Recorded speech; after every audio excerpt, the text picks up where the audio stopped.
Thank you.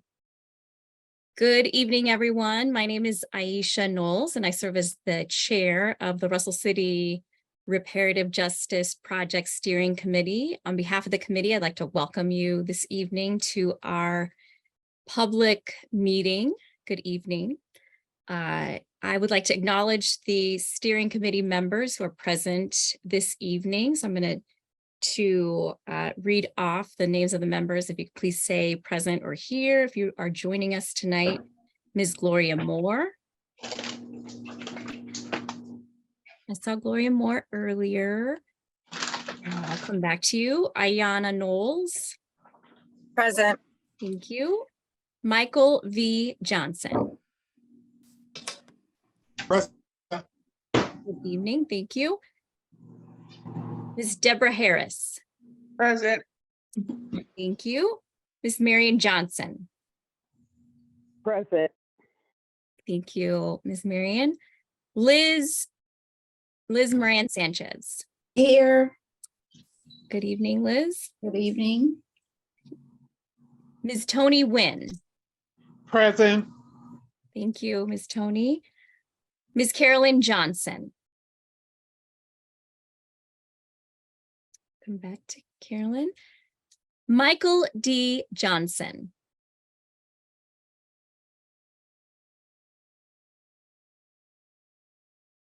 Ms. Cindy Torres. Present. Good evening, everyone. Good evening, Ms. Cindy. Ms. Priscilla Figueroa. Present. Hi, everybody. Hi, Ms. Priscilla. Ms. Francesca Thomas.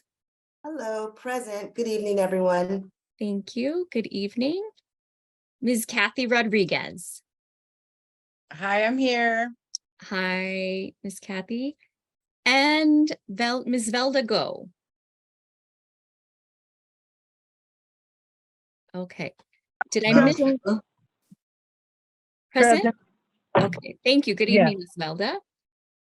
Did I miss any committee members? All right. So, Madam Chair, a quorum has been established. Thank you very much. And then our staff representatives joining us this evening from the Series Policy Research Group are Dr. Kirby Lynch. Oh, here, present. Hello. And Aisha Canfield. Hello, everybody. Thank you. Hi. And from the City of Hayward, we are joined by Assistant City Manager, Ms. Regina Youngblood. And Ms. Youngblood, are there other City of Hayward representatives we should acknowledge at the top of the meeting? No, thank you. Okay, thank you very much. All right, so for those of you who are joining us this evening, if you are here for the Russell City Reparative Justice Project Steering Committee, you are in the right place. For those who will be watching this at a later time, this is why we are recording the meeting. So thank you for joining us again this evening. It is at this point in time that we would like to acknowledge all of the former residents of Russell City who are taking the time to join us this evening. So with the assistance of and we just want to acknowledge you for joining us. So if you could raise, if you are able to, raise your virtual hand.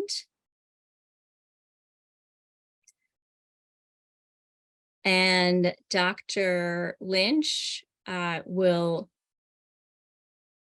assist me in reading the names into the record, or I will ask. I got you. Okay, thank you. Perfect. Yeah, so again, if you're an elder, former resident, please, we would love to acknowledge you. Please raise your hand, raise function. So people who I see on my screen who are an elder, we have Mr. James Knowles. Thank you for being here. We have Miss Robin Randolph. Thank you for being here. We have Miss Tony Wynn. Thank you for being here. We have Mr. Arthur Long Jr. Thank you for being here. We have Miss Gloria Moore. We have Miss Zenobia Mills, and apologies for my Ms. Bro. Ms. Zenobia, thank you for being here. We also have Ms. Deborah Harris. We have Ms. Marion Johnson. Thank you for being here. We have Mr. Michael V. Johnson. Thank you for being here.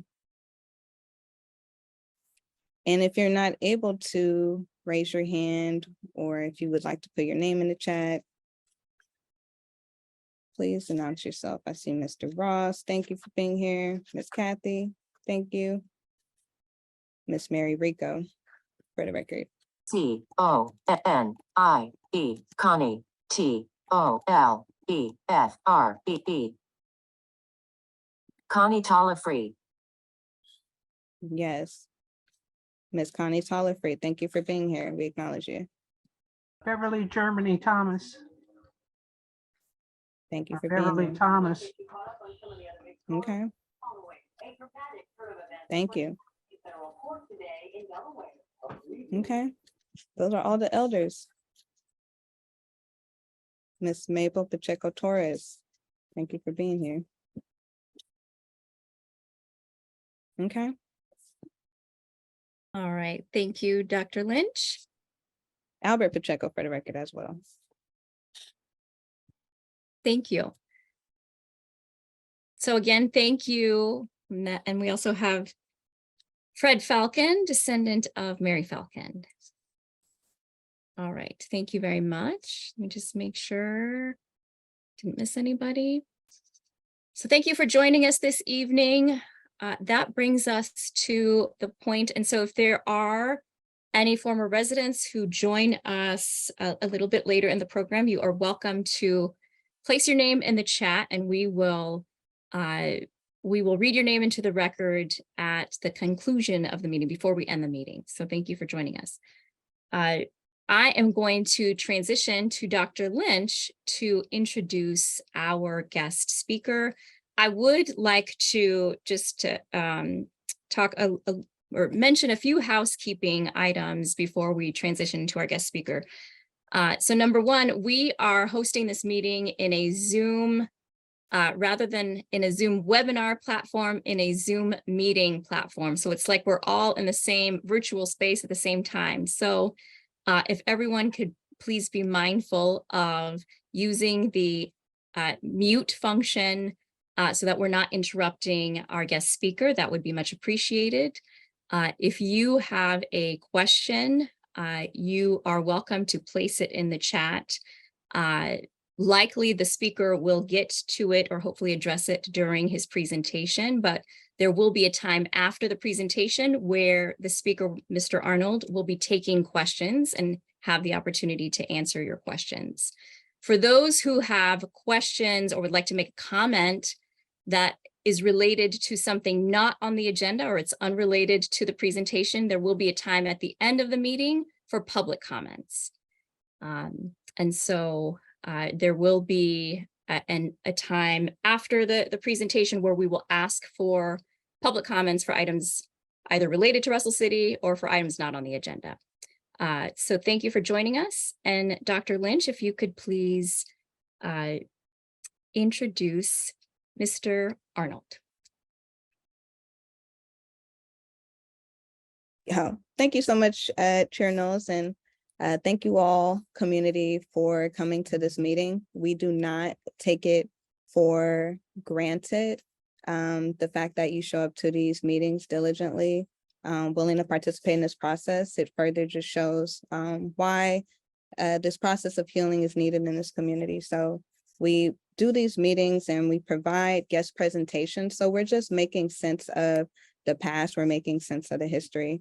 And so again, my name is Dr. Kirby Lynch. I'm a part of the project management team and research team to support the Russell City Restorative Justice Steering Committee and their development of recommendations to the city of Hayward about what does healing harm look like for this community. So it's such a great pleasure.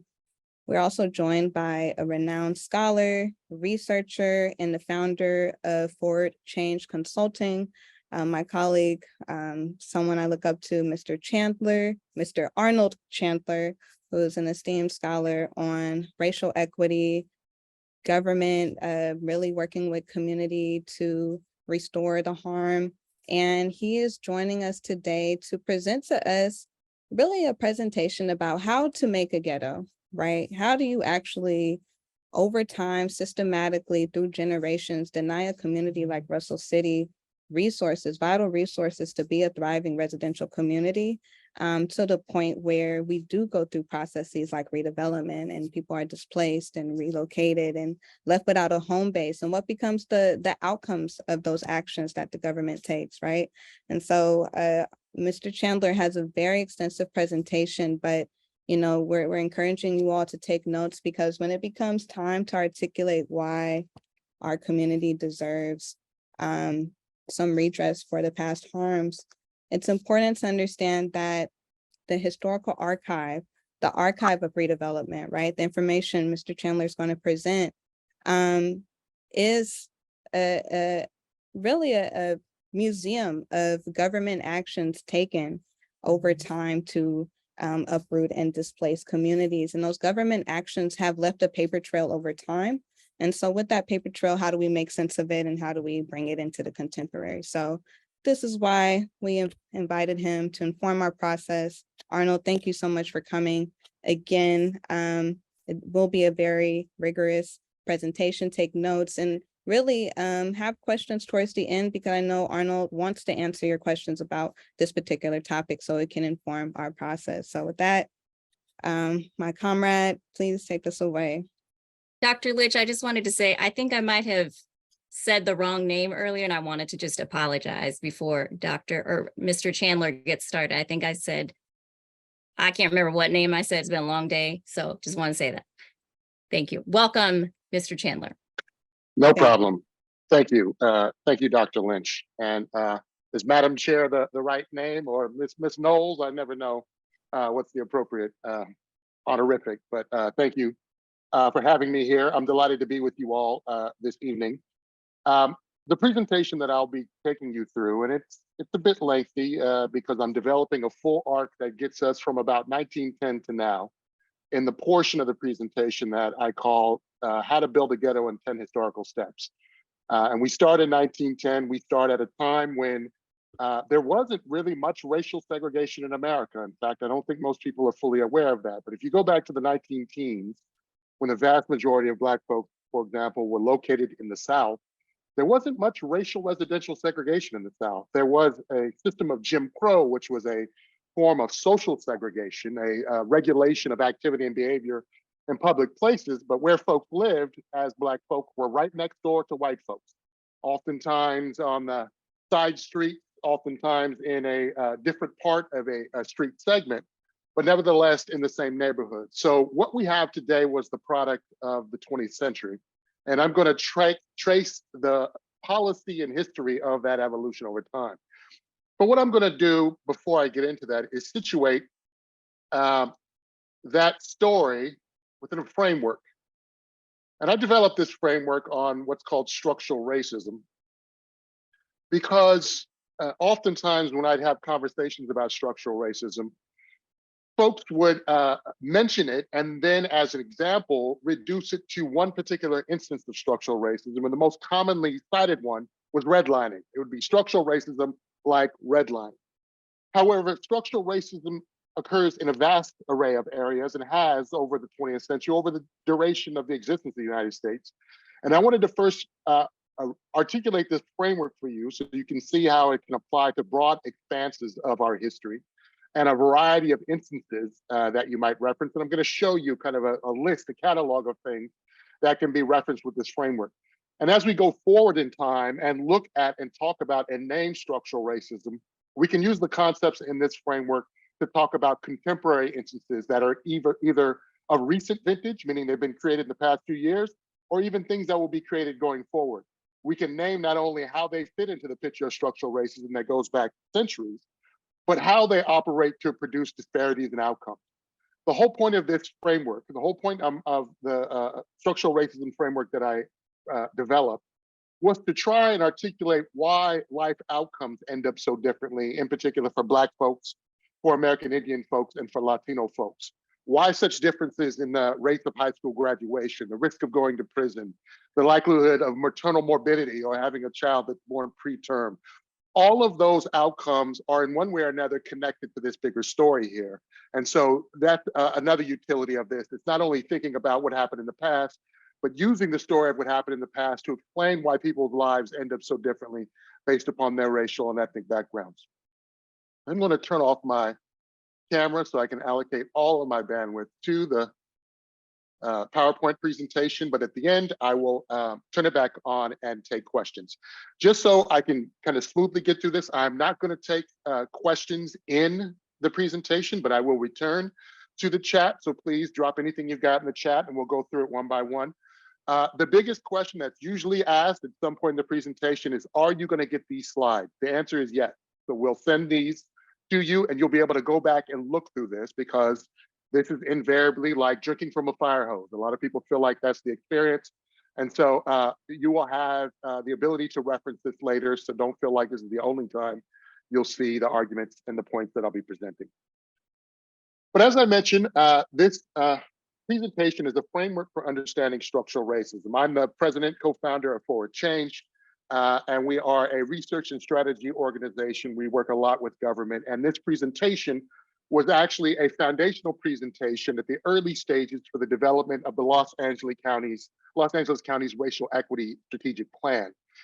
We used that to frame structural racism analysis for the county and then develop a fairly comprehensive plan of action for the county, the largest county in the country, to guide its efforts to try and rectify much of the damage that had been done by predecessor incumbents of LA County, meaning prior board of supervisor members, but also things that were done at the state level and the federal level to produce an unequal geography along racial lines in that county.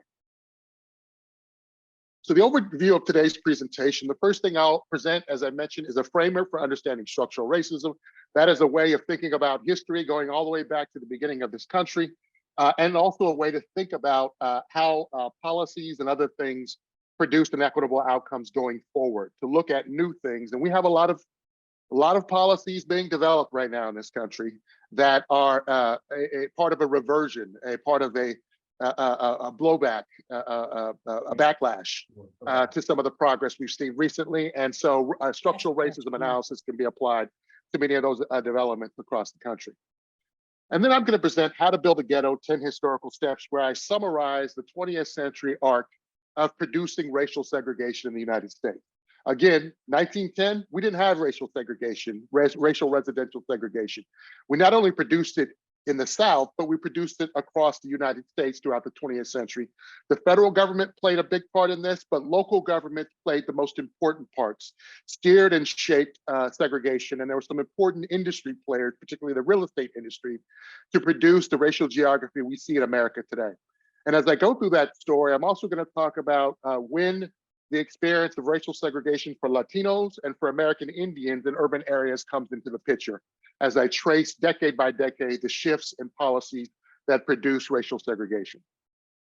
But before we get into the 10 historical steps, let me go through and explain a framework for understanding structural racism. The reason this framework is also important, I'm going to explain racism as a meaning system in a second. But one of the questions that people often ask when you refer to the concept of structural racism is, what makes racism structural? I'm going to first explain what racism means in a general sense, and then I'm going to get into the explanation of what makes racism structural. Racism at its core is a meaning system. It's a constellation of reinforcing ideas and beliefs that are held at both conscious and unconscious levels. Much of what is the conscious representation, or at least expressed conscious representation of racism today, has been muted, has been made invisible, or in some cases may not exist. But there is substantial unconscious racism, even in folks who hold consciously equitable and equalitarian beliefs, still harbor an array of unconscious biases along racial lines that end up in the aggregate being harmful to the outcomes of the targets of those racial biases.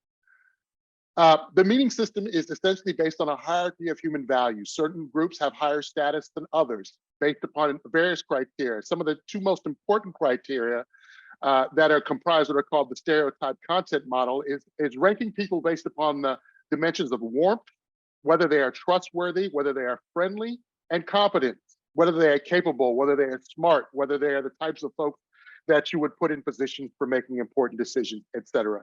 These turn out to be two very important dimensions for organizing how groups are viewed in societies, and it's been validated across the globe in various societies to differentiate those who hold high status regard along in accord with their racial identities or ethnic identities, and those who hold low status regard, who are often relegated to marginal forms of participation in society.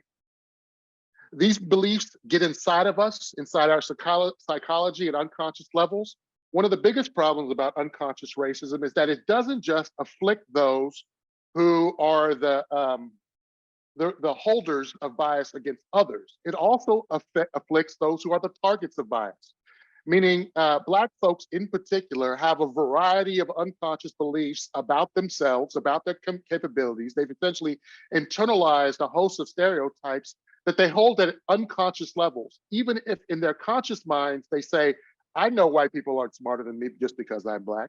I know that I'm not more capable of running this Fortune 500 company because I'm Black. May consciously and with certainty hold that belief, but their unconscious mind disagrees with them. It has different beliefs. And they often don't know that these different beliefs are underway or are actively undermining their ability to be successful. And this is referred to broadly as a concept called stereotype threat. I'm not going to get into that today. That's a rabbit hole of sort. But it's an important thing to think about. When we talk about racism, we're not just talking about the racism unconsciously harbored by individuals against others, but also how those beliefs filter into the unconscious minds of those who are victimized by those racist beliefs.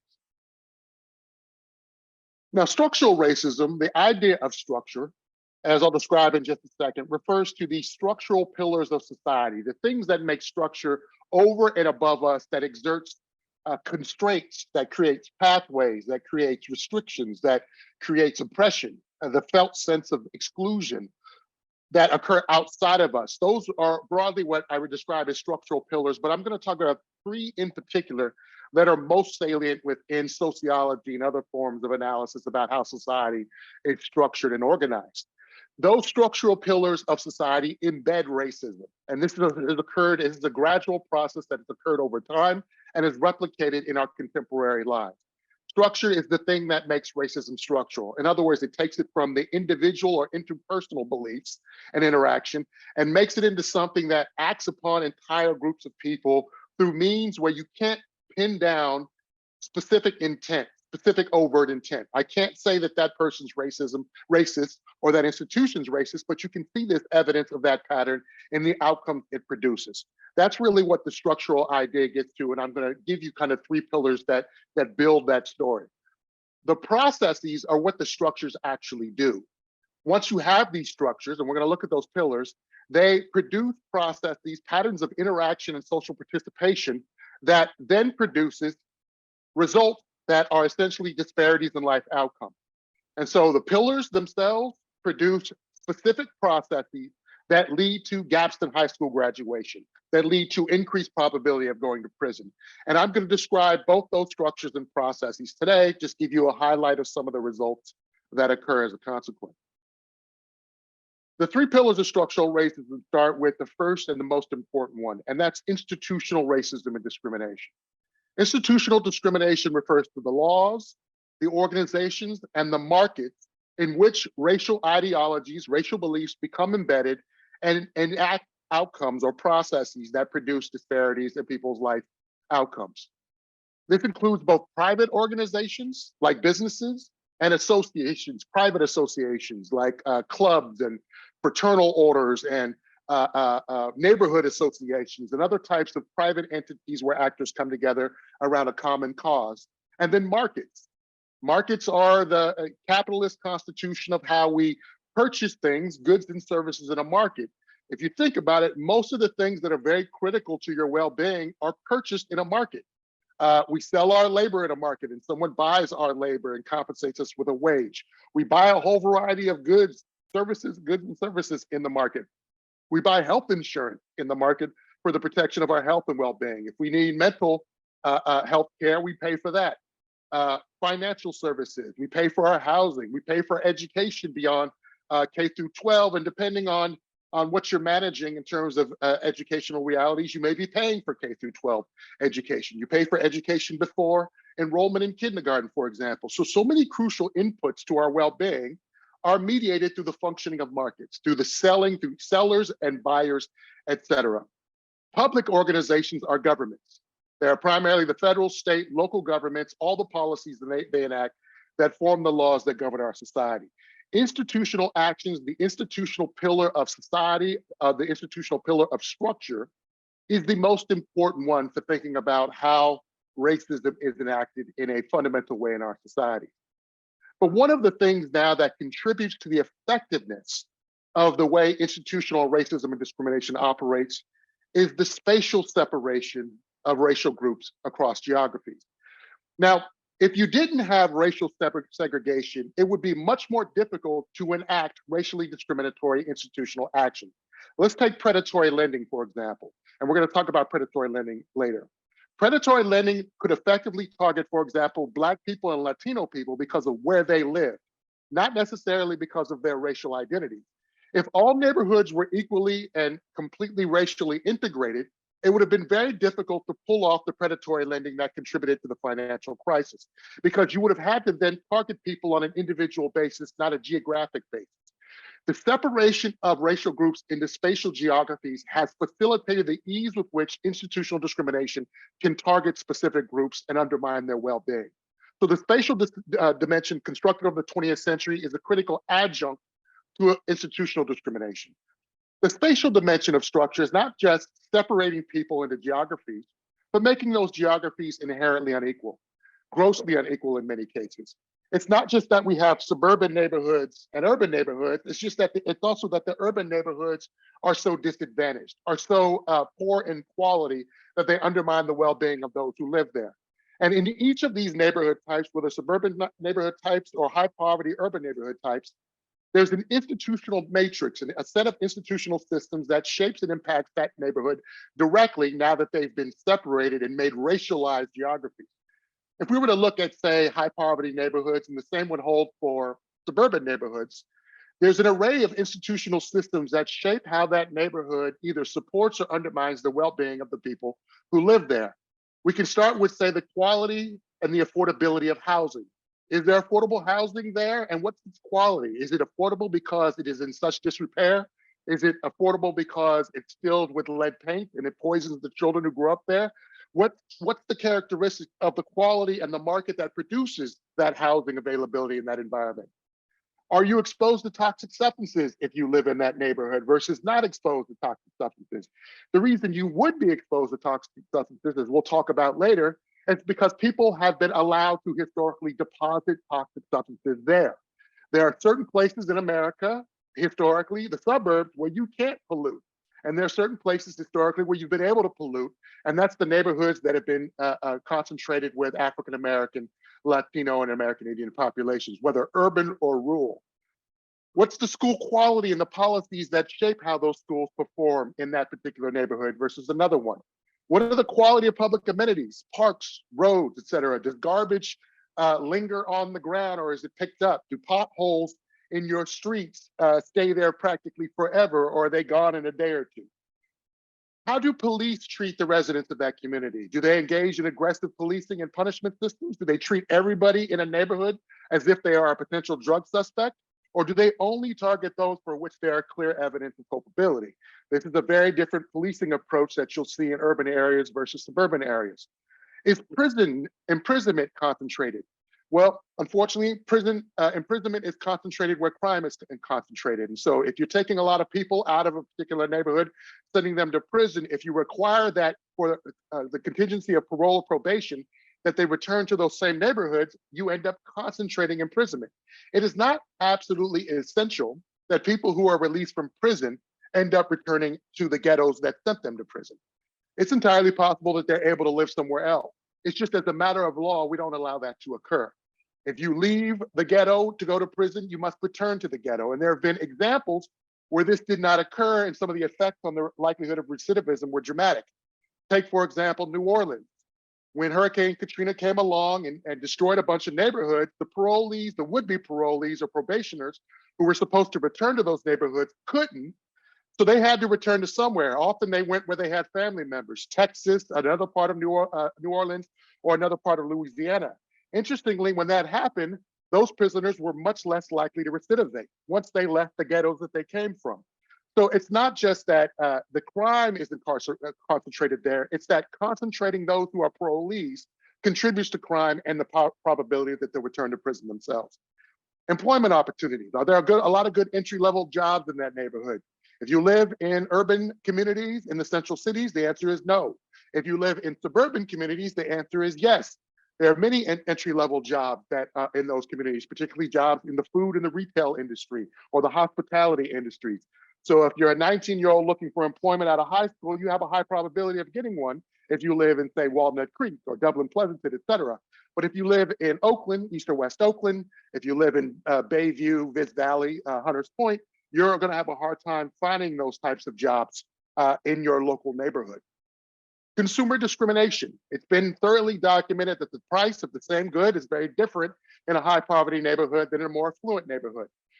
In the suburbs in particular, you pay more on average for just about everything, whether that's fresh fruit, whether that's common household goods, et cetera. And so you are extracted from your income for the benefit of those who provide those goods and services. Home value appreciation. Your home will appreciate less. And it's not necessarily because demand is less. It's often because there are institutional actors that decide because you live there or because of where you live, your home is worth less. And these are what are referred to as appraisers who engage in appraisal valuation. There's been a lot of stories lately about people who are trying to sell their homes or trying to get their home reappraised to refinance. And they get one appraisal as themselves with photos of their families in their house. And then they get a lowball appraisal. They get another appraisal, but this time they have a white person stand in for them. They get all the photos changed out to white people. And lo and behold, their home appraisal value goes up by 40, 50, sometimes 60%. That is an institutional act that causes this racial deprecation in home values, which is an enormous problem. That's not just about the home value market. And this relates to an important idea that I'm going to not mention later, but is part of the story. It's been institutionalized since the 1930s by the federal government and the real estate industry that the presence of Black people in a neighborhood causes property values to decline. That was treated as a truism. It was an institutionalized truth. It wasn't an actual market reality. Meaning if you just let the market function, when Black people moved into a neighborhood, market values, housing values didn't actually decline in the 1940s and 50s. It actually increased when Black people moved in. It partly increased because houses were sold to Black people at higher prices than they were sold to white folks. And Black people had a high demand to escape the terrible ghetto environments that they were locked into earlier in decades earlier. So if you look at the early studies of what happened when Black people moved into a neighborhood, they actually caused prices to increase, home values to increase. But the real estate industry and the federal government decided that is simply not true. And they institutionalized the phenomena that we still have today, where white folks will flee a neighborhood when Black people move in because they are afraid that their home values will decline. And it's become a self-fulfilling prophecy of the real estate market. Financial services. I mentioned predatory lending as an example, selling subprime mortgages to residents in particular neighborhoods, regardless of their ability to afford prime mortgages based upon their credit history. Also, it's the check cashing places. It's the various type of extractive financial industries that exploit populations and essentially steal the hard-earned money that they have at their disposal. The quality of various public services you're likely to encounter in a neighborhood is going to vary differently than if you're in a suburb versus a ghetto environment. And the last thing that's an important institutional element in neighborhoods is the characteristics and the integration of the nonprofit and community institutions in that neighborhood. We've seen studies of different types of high poverty ghetto neighborhoods. And one of the things they found that's interesting is that a neighborhood that not only has a high density of nonprofit institutions, but nonprofit institutions that are closely connected with each other, meaning they collaborate, they form alliances, their boards are interlocked, meaning different boards of those organizations have the same people on them. When you have that type of institutional connectivity, it results in stronger connections with policymakers and more resource flow from the coffers of city and county governments to those neighborhoods. And this has been demonstrated with a pretty substantial study in Chicago that showed the neighborhoods that have a dense tie of interconnected nonprofit institutions get more resources, have more political say, and are less likely to be politically vulnerable to those who would, for example, want to dump an industrial use in their neighborhood. You can think of every neighborhood as having all these types of institutional systems at play that are shaping the quality of that neighborhood. It just so happens that those types of institutions and how they function for a high poverty neighborhood or a ghetto neighborhood in the central city, it's very different from what you're likely to see in a suburban environment. Both of these spatial environments and the institutions that shape them shape the social networks that people develop in those communities, whether in the neighborhoods themselves or in the schools. This, what you're seeing right here, is an actual national social network map of kids graduating from high school taken from a national longitudinal study that's shorthanded to refer to something called AdHealth. And it's a longitudinal study that looks at kids graduating from high school, follows them for a couple more decades, and it basically maps their social networks to each other. And what you can see here is that racial groups have very dense ties within racial groups and very loose connections across the racial divide.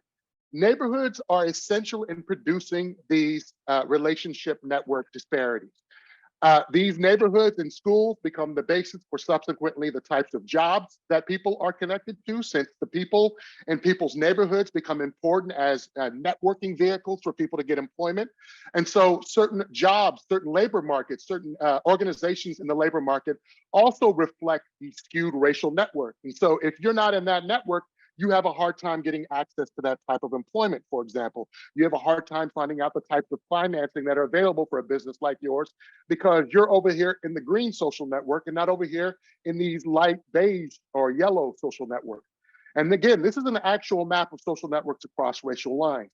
When you are segregated in terms of who you know, the loose networks you're connected to, the strong supports you get, you lack the information, the resources, and the connectors that very fundamentally get you access to jobs, might get you access to a great real estate agent, might get you access to a bank loan or to a financing person, might get you access to a great mortgage loan.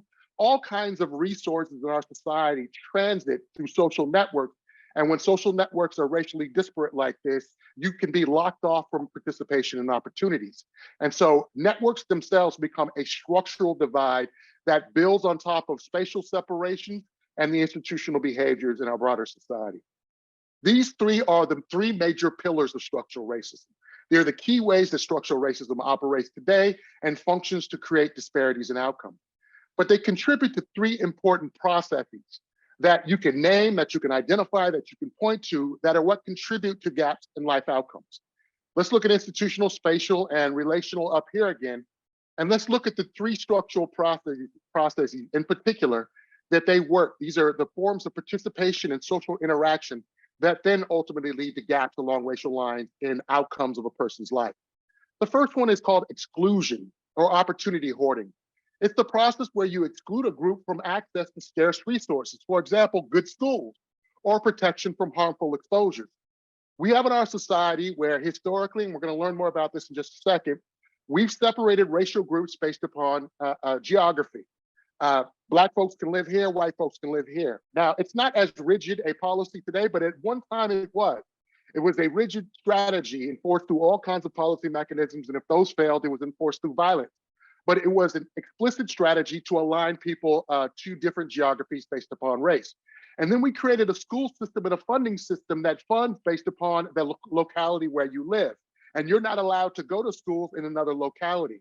This was a crucial strategy and development in those who pushed back against Brown versus Board of Education in the 1950s and later. The suburban separation of school funding so that white folks did not have to pay for the education of Black children was a critical motivator for most of the blowback and the backlash to the civil rights movement, particularly Brown versus Board of Education.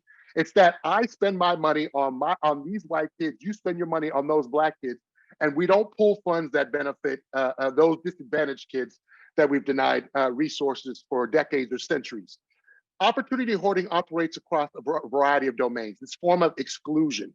I don't know if you know about an example in Cleveland where a Black mother falsified her address so her daughter could attend a school in a suburban jurisdiction.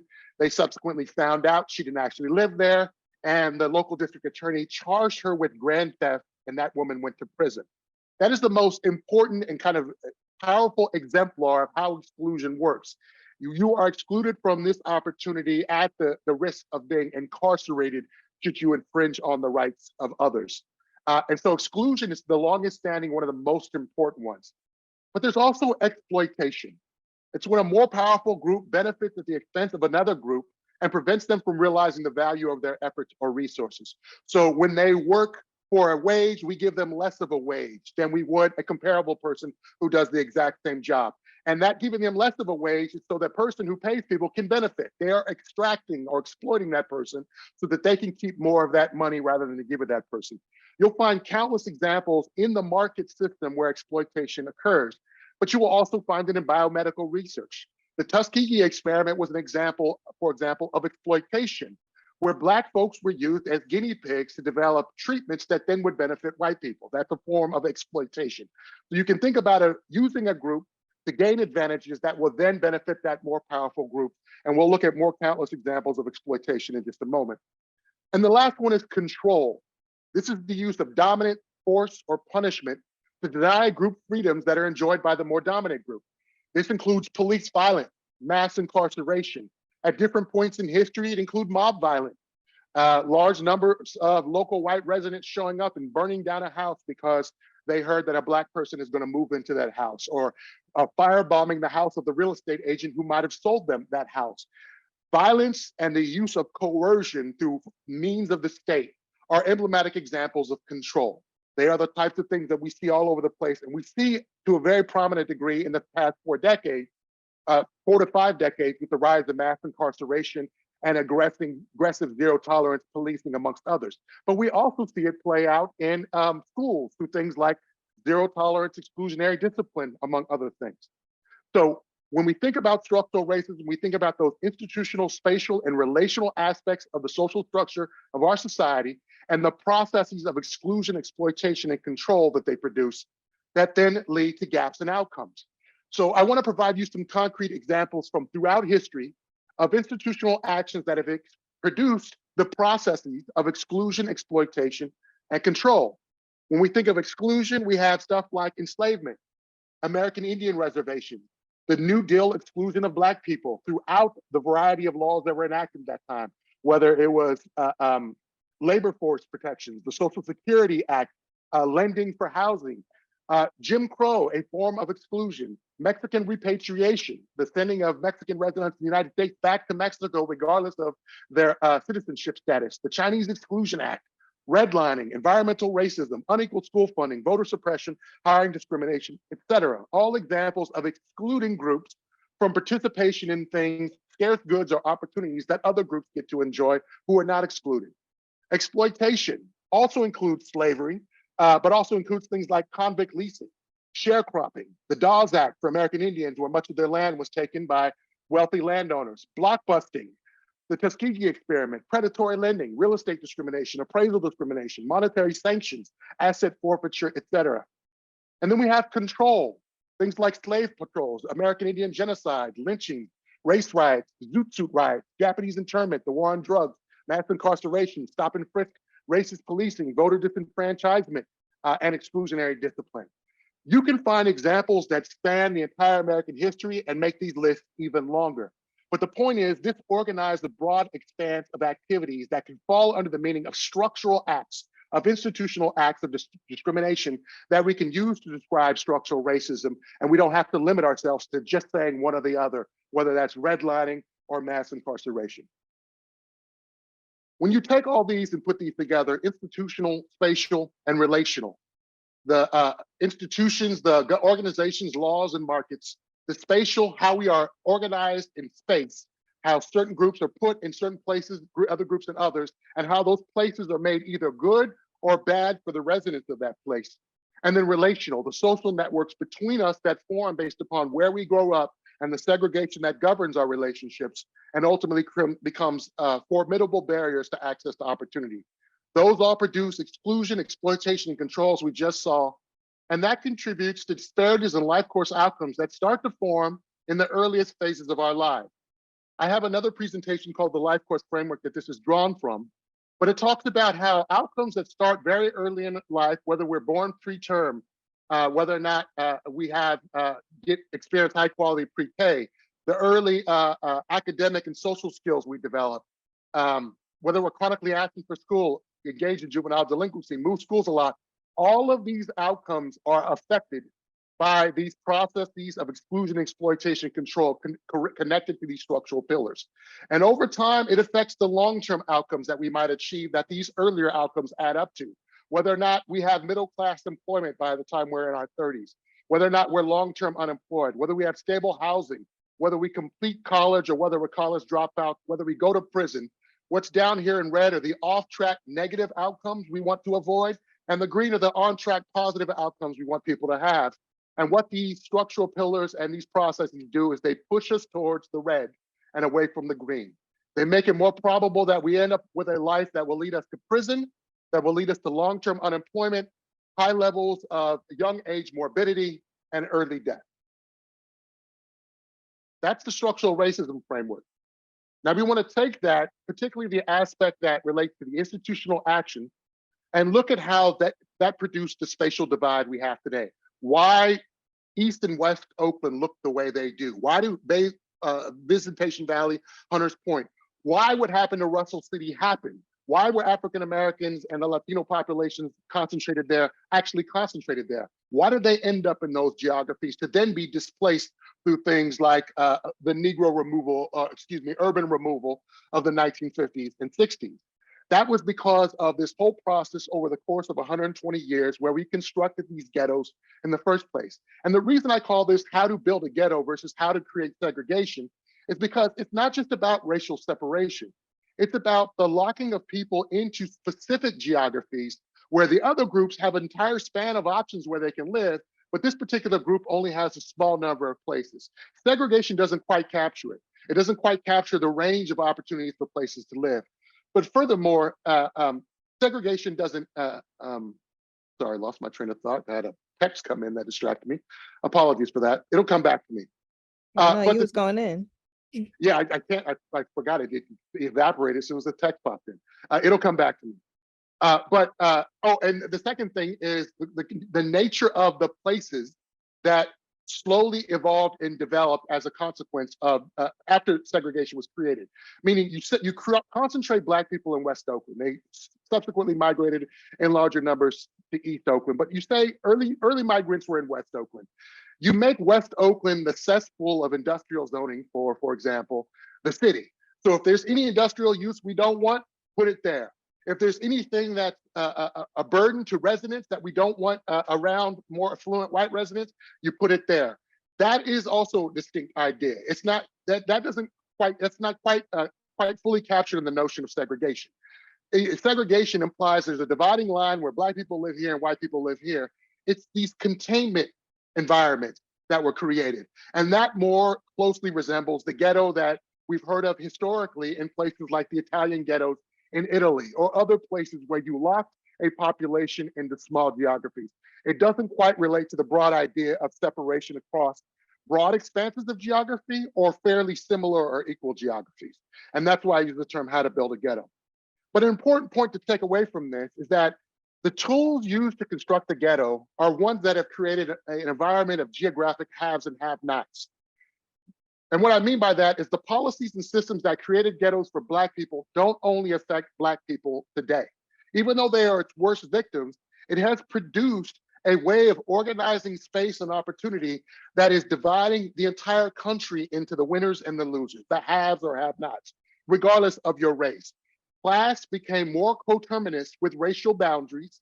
It still operates very much to the exclusion of Black people, but it also operates to the exclusion of many people based upon their socioeconomic status. So we're not talking about a system that if we repair it, we're just repairing it for Black folks. We are repairing a divide that is about the haves and have-nots in our broader society. The spatial division of opportunity, the creation of the haves and have-nots is now the system that we all live in, whether you like it or not. So if you want to buy a house today and you're white and you are not granted a huge down payment or a major share of that purchase from wealth that's been handed down to you, you are in many of the same, in some ways, in the same boat as an African American who's similarly affluent, who has to come up with their own down payment.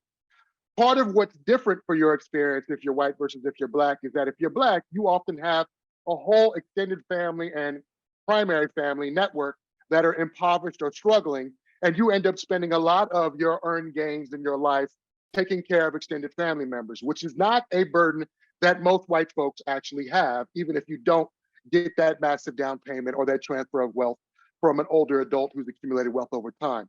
But the reality is, as you look at the market today, thinking about how am I going to buy a home for my kids with good schools in a safe environment, even if you're a millennial who's not Black, you can find yourself in a situation where you're going to end up on the have-not side of the line versus the have side. What I'm going to cover in this section is how we got the ghettos we have today, the public policies and actions of private institutions that created those ghettos, of public and private institutions. And then the American Indian and Latinos, the fact that American Indians and Latinos migrated into these same ghetto environments starting in the 1950s.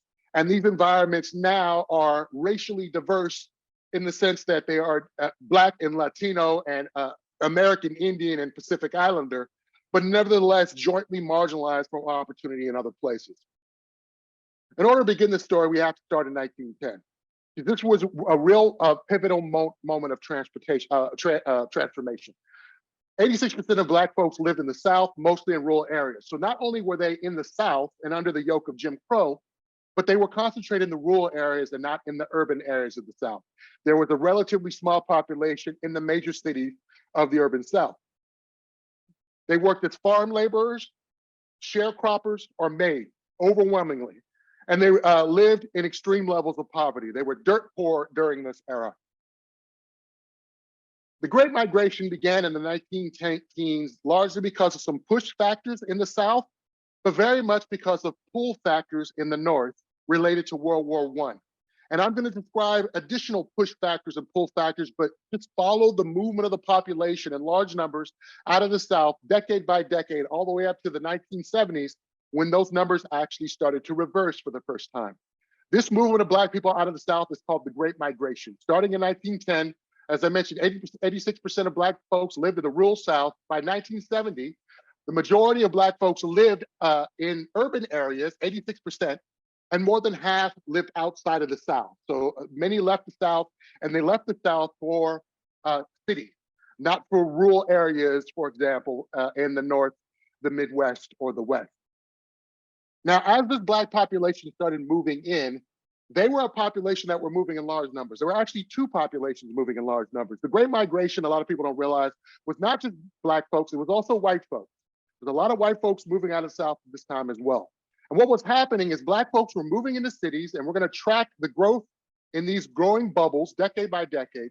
They're moving into these cities, and the locals are enacting a whole variety of containment policies and the creation of ghettos for the first time. Ghettos, as we understand them today, didn't really exist in these northern cities. For example, the city of Los Angeles, almost no racial segregation for Black people. W.E.B. Du Bois toured the city of Los Angeles in the 1920s and wrote in the Crisis magazine that it had the most beautiful housing, the most plentiful housing, and the least segregation he saw anywhere in the country in the city of Los Angeles. This is long before we had WAP in Compton that were created over the next few decades through a variety of policies. If you go around the country, you would see Black folks living in many of the neighborhoods in major cities. They would be removed from those neighborhoods, and I'll tell you the policy strategies that were used to do that. But over this time, you had the enactment of policies that would contain this growing Black population to a specific geography, and Black folks that were outside of that geography were pushed to that geography to create ghettos that we see today. But it wasn't just policies, there was also the movement and the action of white residents. And there are two primary things they engaged in. What's called white fight, which came first and is not often talked about, where white folks didn't really, in the 1920s and 30s, they didn't have suburbs to run to when a Black person moved into their communities. They thought that this was the place they were going to live, and they were going to keep Black people contained to the smallest geography possible. And so anytime a Black person, say a Black doctor, tried to move outside the ghetto into an adjacent neighborhood and be what they called pioneers and buy a new home, that house would either get firebombed, a mob would show up and tell them they'd kill them unless they'd leave, or the real estate company that sold it would be firebombed. All kinds of strategies would be adopted But the primary strategy in the first couple decades was fight, particularly during the 1920s, in which we had violence explode across the country. But as the suburb construction got underway in the 1940s and 50s, and they started to create these opportunities for only white people to move into them, they started to engage in white flight as a predominant strategy and leave the cities behind. To say, okay, you Black people and you Latinos, you can have them. We're going to go to these suburbs where you can't live, where you are barred from living through federal and state and local policy.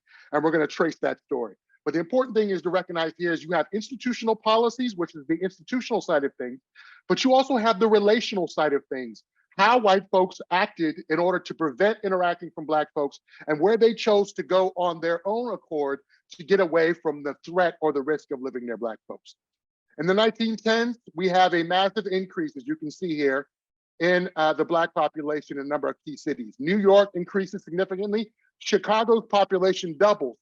For the first time, little teeny tiny Detroit in 1910 has a massive growth in population. Goes from 3,000 in 1910 to almost 40,000 by the 1920s. And that is the reason why so many early stories of terrible oppression and racial segregation happened in Detroit.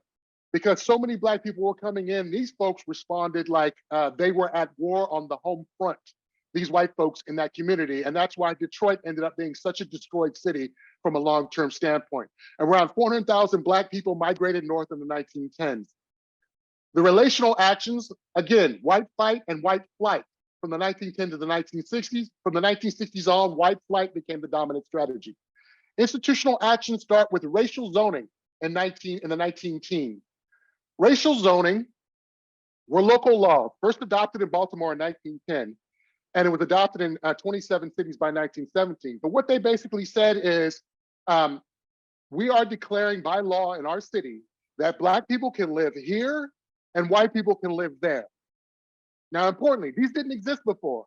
There were no apartheid laws that organized people according to racial geography like you see in South Africa up to this point, even though we had Jim Crow by this point for about 20 some odd years. This was the first time this was introduced, and it was introduced very much in cities, and it was in 27 cities by 1917. Unfortunately, it was declared unconstitutional in 1917. And it was declared unconstitutional because the NAACP at this time was a very, very bad organization, in the sense that bad is good. They figured out how to use the Constitution against white racists. What they did is they found a white plaintiff who wanted to sell his house to a Black person. And the Black person was a Black man. And the Black man couldn't move into the house because of the local zoning ordinance. So he wanted to back out of the real estate transaction. He refused to pay. And the white man sued him on the grounds that his failure to pay was a breach of his ability to transfer the property. And the reason that this person failed to pay was because the local law barred him from taking possession. The local law made this person not want to complete the transaction. So the local law effectively was stealing the value of this man's property. So he sued under the 14th Due Process Clause, not the Equal Protection Clause, which is about protecting minority rights. He sued under the Takings Clause of the Due Process Clause of the Constitution that said, this local city is stealing the value of my white man property. I'm not able to dispose of it as I see fit, so it's unconstitutional. And the Supreme Court agreed. And so the NAACP did an end run and was able to get this first racial zoning ordinance declared unconstitutional. So what happens? You got all these cities that have all these Black folks moving in, they've got to do something. So they enact non-racial comprehensive zoning ordinances.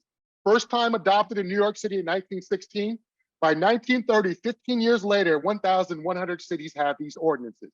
And what these ordinances would use is non-racial strategies to keep Black people out of certain neighborhoods.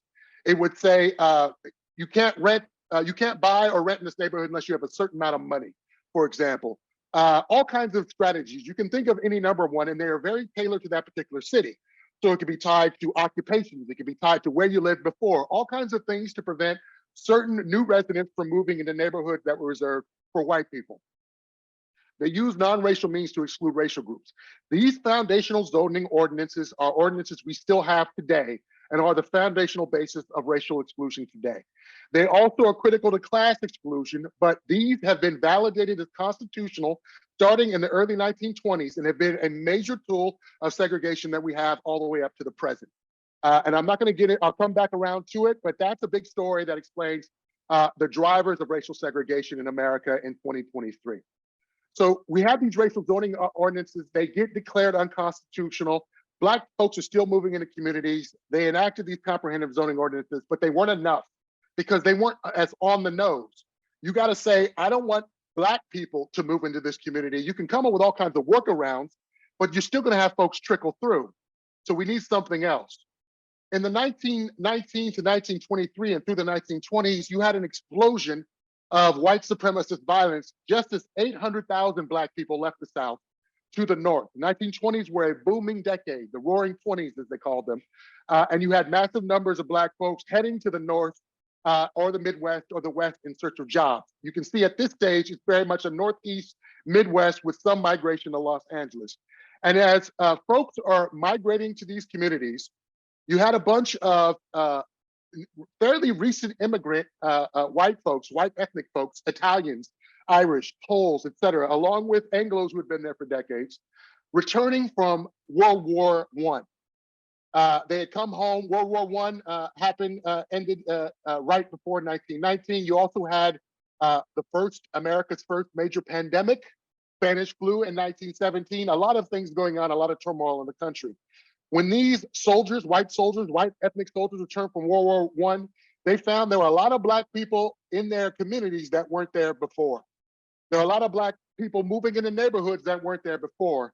And you had across the country an explosion of violence as many led by these white ethnics attacked Black people who were also in many cases returning soldiers who were moving into nearby or adjacent neighborhoods.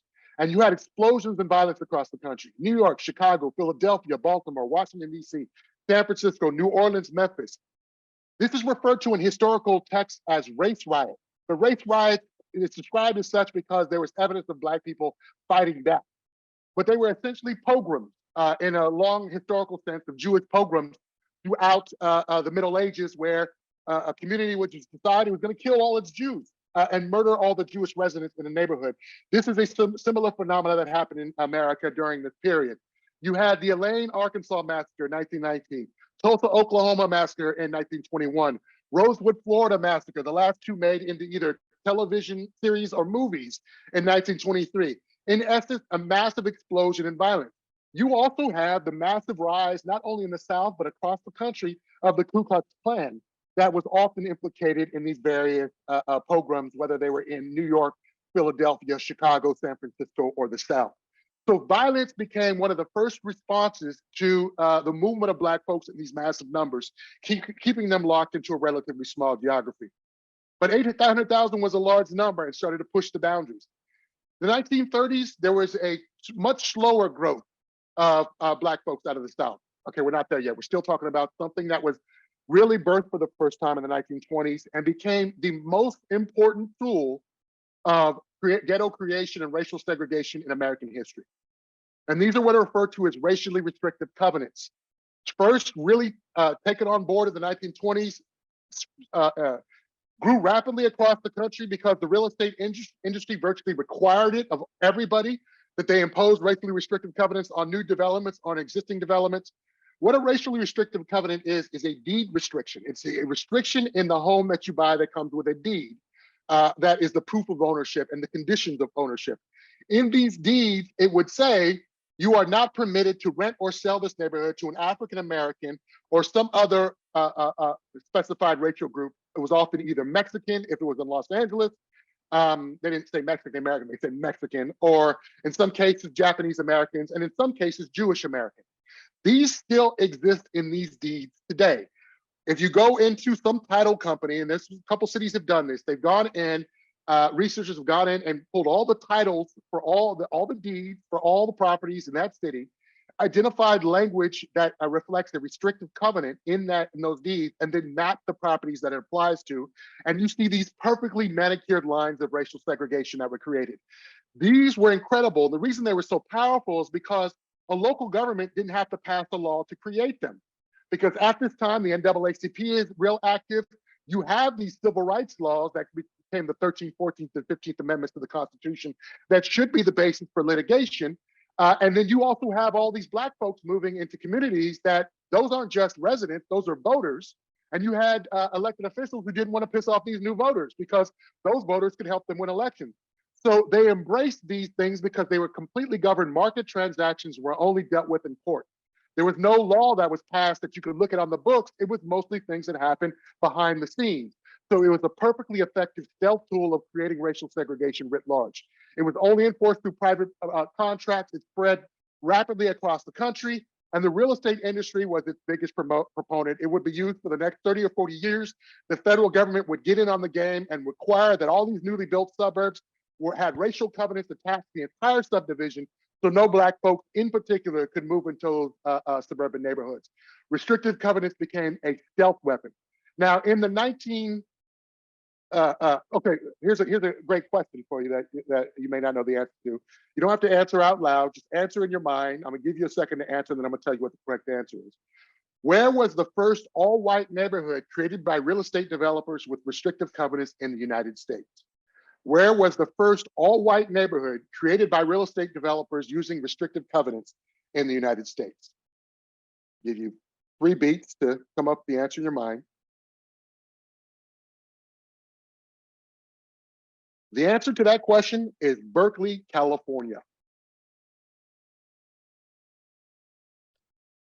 Black migration slowed in the 1930s because of the Great Depression. Very few Black folks left the South. They didn't have the means to the South, and there were no jobs to go through. So a lot of people stayed put, but somewhat of a trickle still moved following chain migration to be with the Black residents or family that had already moved there. In the 1930s was when you had the creation of the federal government really getting involved in a major way into not only the housing market, but into creating segregation in the United States. Mortgage insurance was created under federal policy to try and resuscitate the real estate market. So you have this Great Depression. Basically, no one can afford to buy homes.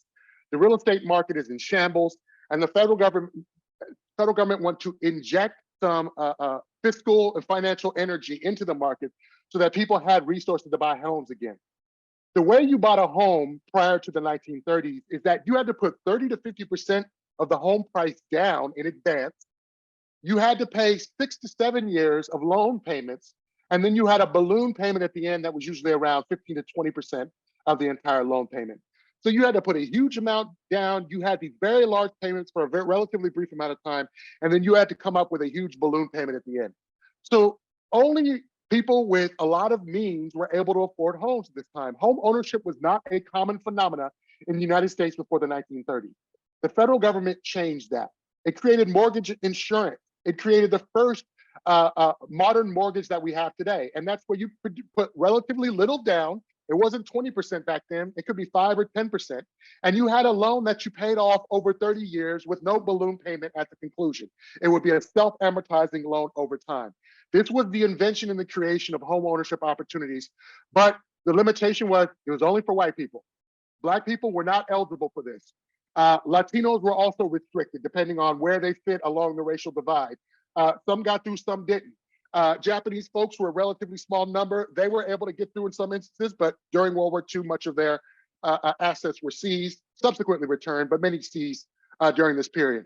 The federal government did also something different during this period. Not only did it create mortgages that didn't exist before and support home ownership in a way it didn't before, it also changed appraisal practices. Usually when you appraise a property, like you do today, you appraise that property. You appraise a house. You can have a mansion sitting next to a shack. You appraise the shack for what it's worth and the mansion for what it's worth. What the federal government did with redlining is it appraised entire neighborhoods based upon their racial demographic. Not exclusively, but primarily. If there was one Black person in an entire neighborhood, all of those houses were considered uninsurable by the federal government and not eligible for federally backed loans that would be administered by the Federal Housing Administration or the Veterans Administration. This hadn't been done before, where appraisers were deciding entire sections of a city were of a deprecated value and therefore not eligible for financing. That's what the federal government caused to happen. You had a color-coded system where they said, green neighborhoods are the best, blue neighborhoods are still desirable, yellow neighborhoods are declining, so they're at risk, and red neighborhoods are hazardous. You absolutely should not make any loans in a red neighborhood. These were terms created by the federal government, which were then enforced by banks and financial institutions. One Black person got you at red rating. There were a number of yellow neighborhoods that had a significant number of Latinos in a place where you had large numbers of Latinos, like Los Angeles and other parts of the Southwest. But virtually anywhere in the country, if there was one Black person in a neighborhood, it had to be red. Mortgage insurance was the protection. The federal government said we are going to back and secure mortgages only in blue or green areas and maybe occasionally in yellow areas, but never in red areas. And this is also facilitated and supported the financing and growth of suburbs. It became around the mid-1950s, early 1950s, in fact, it became cheaper to buy a home in the suburbs than to rent a home in the cities because of housing overcrowding after World War II, and because all the bid up in pricing that real estate agents were doing, trying to sell houses to Black folks that were moving into neighborhoods. In other words, the cost and the quality of housing was dramatically inferior and significantly more costly in central cities than suburbs. So if you're a white person at that time, it seemed completely illogical not to follow the migration to the suburbs. You're getting the ability to own a home. It's cheaper than if you stayed in the cities, and you're going to build wealth and potentially hand it down to your kids later on, which they ultimately did. When the FHA, the Federal Housing Administration, was sued in the 1960s because civil rights organizations wanted access to all their records of the loans they made so we can map how redlining produced racial segregation, the FHA destroyed all its records. Let me repeat that. A federal agency of the United States government, when being sued in court to prove that it had violated people's civil rights for decades, it destroyed all the records so it could not be held accountable. One of the strategies that was adopted in heavy terms in the 1920s, expanded in the 1930s, and is really connected to the story of Russell City, is what's called upzoning or expulsive zoning. This became a common practice from the 1920s to the 1960s. And this involved citing industrial uses in Black or other minority neighborhoods. This was done in various places. These isolated ghettos that were enforced either through violence, through restrictive covenants, or through the denial of financing that allowed folks to buy homes outside these ghettos. The local governments would locate industrial uses, manufacturing uses in those same ghetto environments. This would produce the broad divide that we characterize as environmental racism today, in which you have neighborhoods where the topsoil is polluted completely with lead and other toxic chemicals, where children grow up with high levels of lead exposure or other serious chemicals, or where they experience pollution in the air through particulate matter, among other things from a nearby adjacent polluting industries. In the case of Russell City, you had the combination of upzoning or changing upzoning from a residential to an industrial use, combined with urban renewal, which we'll find out in a second, which enabled the removal of the population to allow that industrial use to take hold and expand. In other places, though, they didn't move the local residents. They just planted the pollution right where they live and poisoned those communities for decades. In the 1940s, we had the explosion of Black folks moving out of the South. 1.4 million Black people leaving the South, and they were coming to the North, West, and Midwest for industrial jobs connected to the war effort. You see places like New York gains about 175,000, Chicago about 150,000, Detroit doubles in size, Philadelphia gains about 70,000.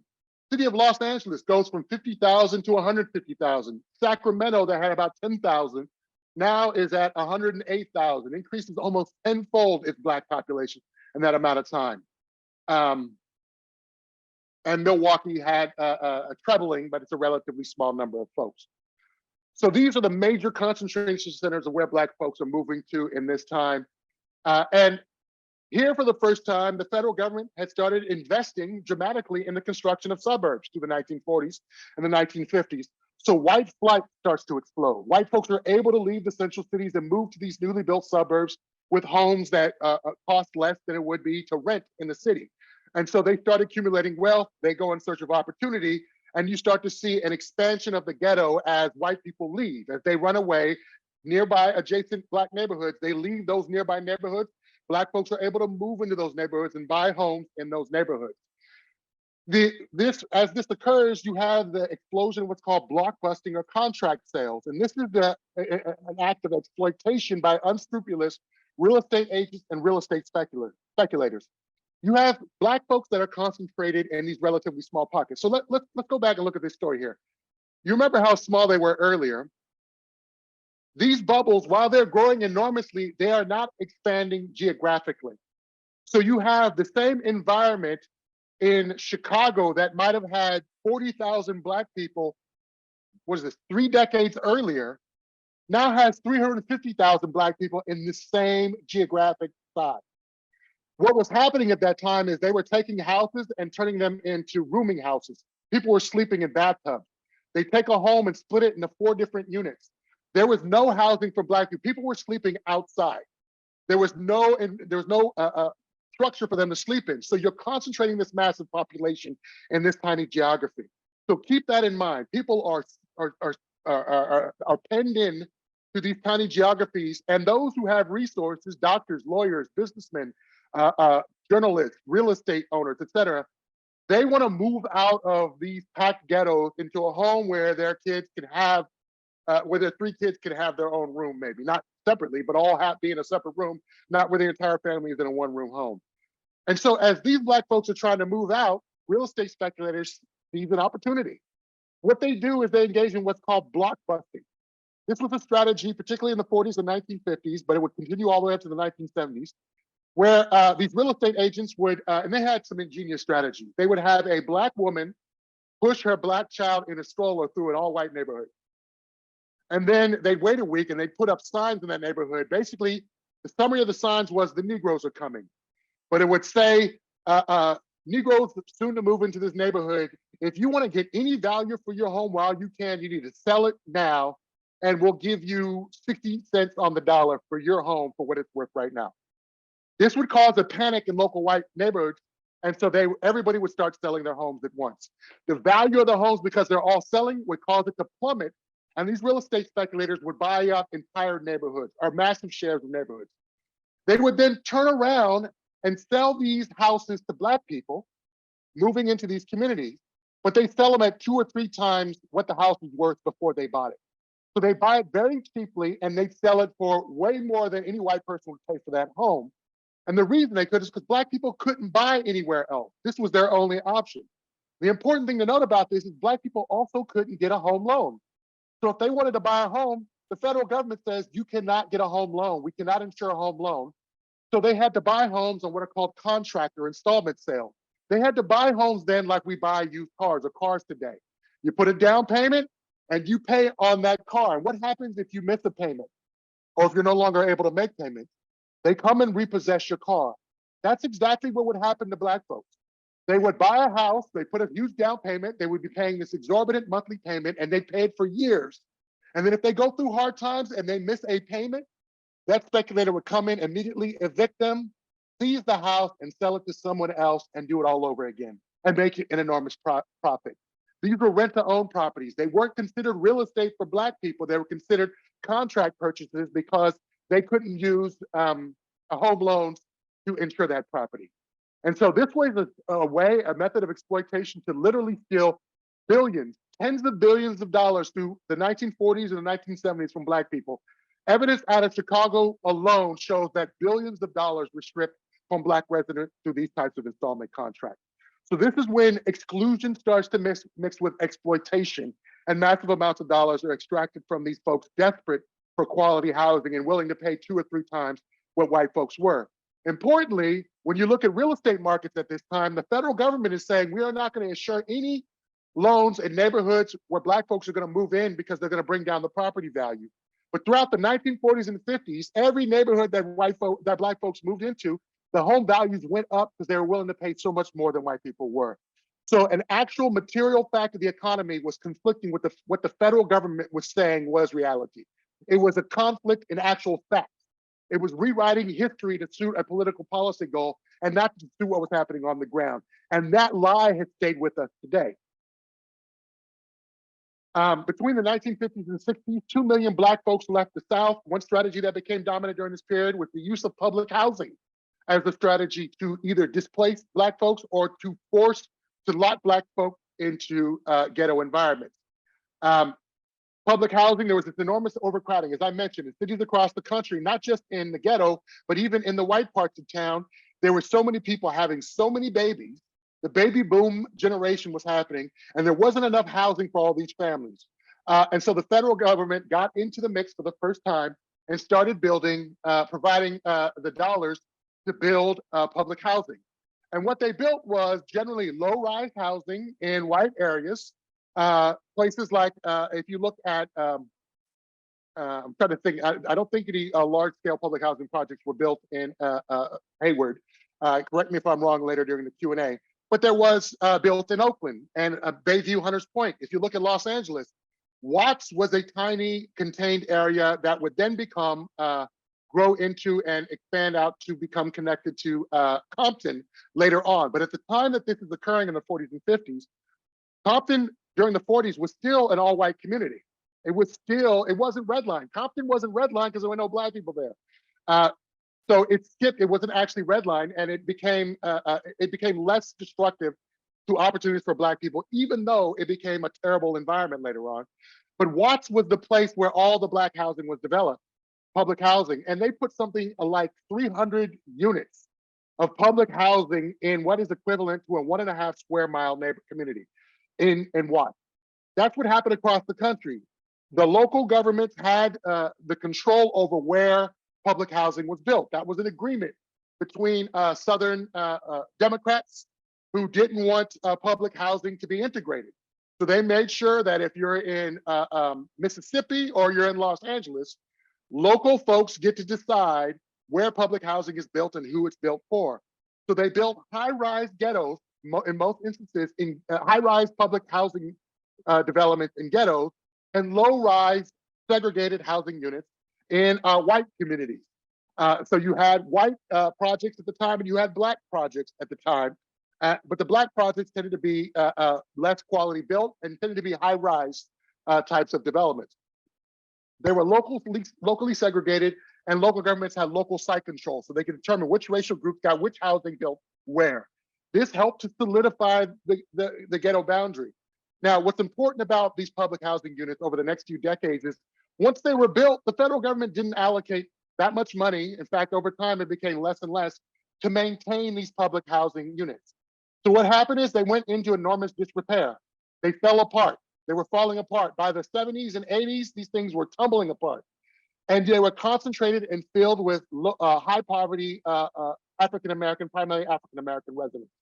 These became and are what contributed to the ghetto becoming such a hostile environment to the well-being of people because it physically concentrated poverty in a way that we had never seen before. Poverty would be dispersed amongst a ghetto environment, but you'd also have doctors and lawyers and teachers. Everybody would live in the same environment.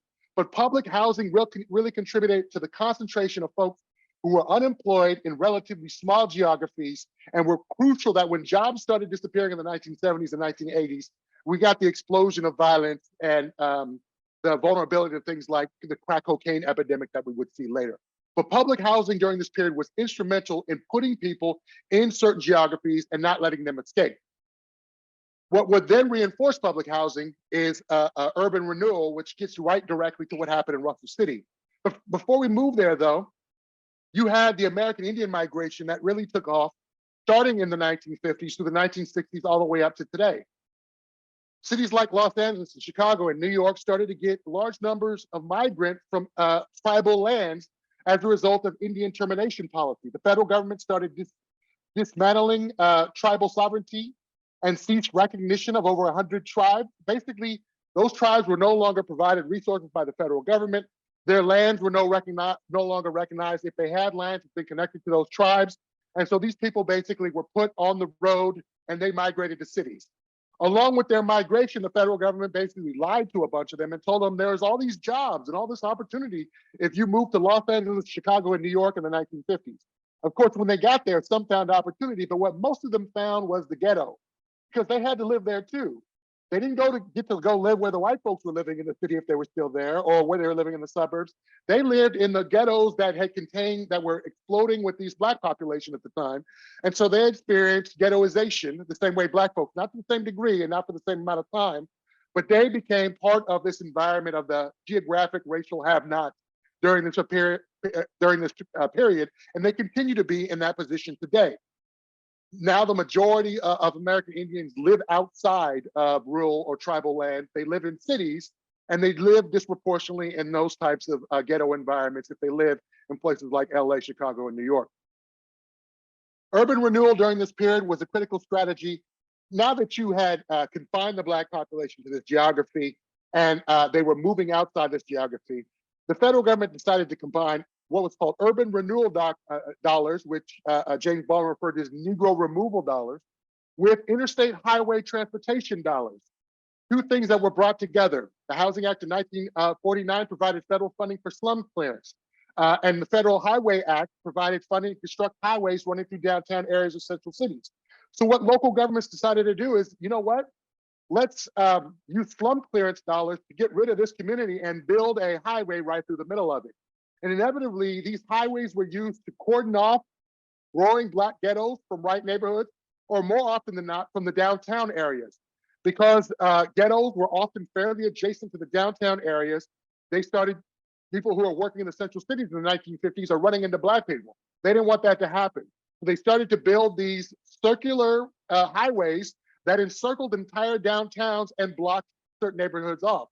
So the 980 freeway right here in the middle of Oakland, if you know the history of that, that freeway was created at that time to cordon off West Oakland, where all Black folks live, from the central city, from downtown, from the downtown area of Oakland. You have this across the country where these dollars were used. In the case of Russell City, you combine upzoning with slum clearance dollars under urban renewal. You declare the place for industrial use, you call it blighted, you get to remove everybody from that location, put all these new uses that end up benefiting, usually through jobs, white populations who lived in suburban jurisdictions nearby. You got Chavez Ravine in Los Angeles. This was a community that was supposed to get a bunch of affordable housing.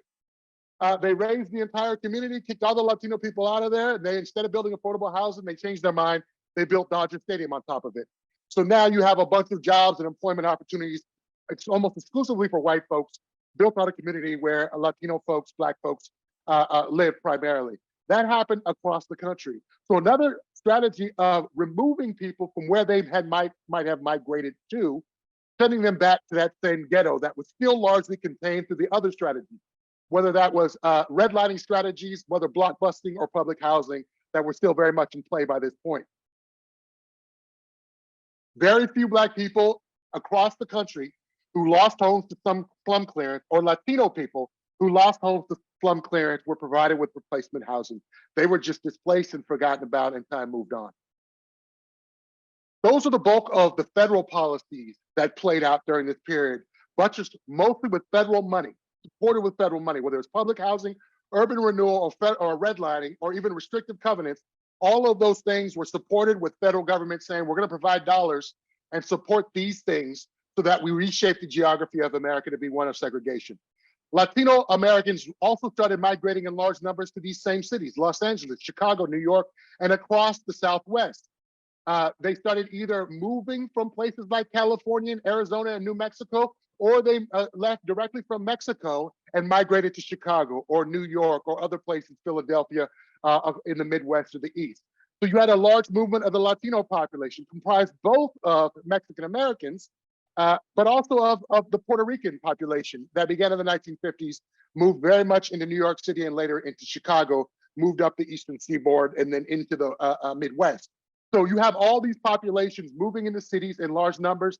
They still moved into the cities in large numbers today, but when they're moving into the cities, they're moving into those same racial geographies that were created decades ago. So if you go to Los Angeles, the vast majority of Latinos in the city of Los Angeles live where? South Los Angeles, the historical core of what used to be the Black ghetto, or the place where the majority of Latinos live. Now they live in other places. Not all Latinos, for example, are dark skinned. Some are white, passed for white. They can move to other geographies. And that happened throughout the 20th century. But in terms of Latinos who are coming here, who are largely undocumented, who are dark of skin color, who might be Puerto Rican, Dominican, or Central American, or et cetera, they tend to disproportionately and overwhelmingly live in the same ghetto environments that had been historically occupied by Black folks and to a later degree by American Indians. Since the 1960s, since the federal government has kind of retrenched its role in producing and maintaining segregation, other things that are now against the law help maintain it. Illegal housing discrimination. You may not know this, but in 1964, the United States government passed the Civil Rights Act, which outlawed racial discrimination.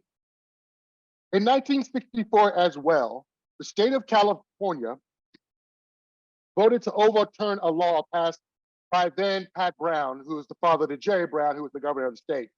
He and the legislature passed a law outlawing the discrimination in the sale or rental of housing in the state of California. It was pioneering, it was ahead of its time. It actually became an inspiration at the federal level for what will become the Fair Housing Act passed in 1968.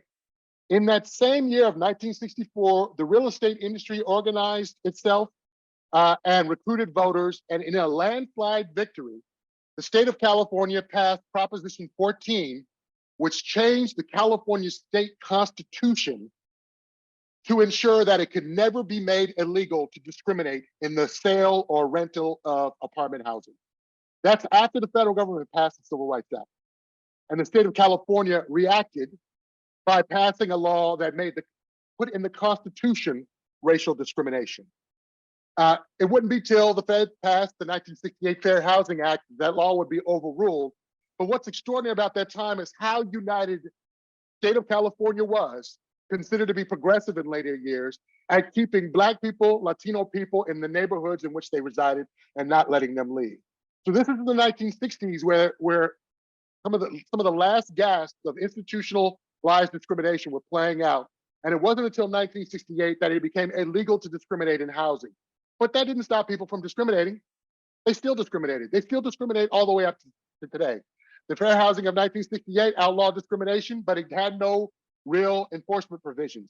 It didn't even cover most of housing in America. It only covered housing developments with a relatively large number of units. So if you got a duplex in a neighborhood, you got 4 units, that's not covered by the Fair Housing Act of 1968. It wasn't until later that provisions were adopted at state levels to include that type of housing. But basically, most of the housing that would be critical to opportunity, meaning moving to a neighborhood that is surrounded by single family homes, and if you want to live in that neighborhood, you probably have to move into a duplex or maybe an 8-plex. They can still discriminate. That's not against federal law. And so you were still locked out of those opportunities. But today we have what are called audit studies that go around and look at housing, and they find that there's still housing discrimination today.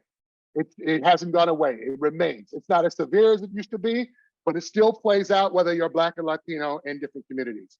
And this is conducted by the Housing and Urban Development Agency of the US government that consistently finds, they conduct these studies about every 12 to 15 years, and they still continue to find racial discrimination. What an audit study is, just if you're unaware, an audit study is when they take 2 folks, a Black male and say a white male in their 30s, and they have identical kind of data on them.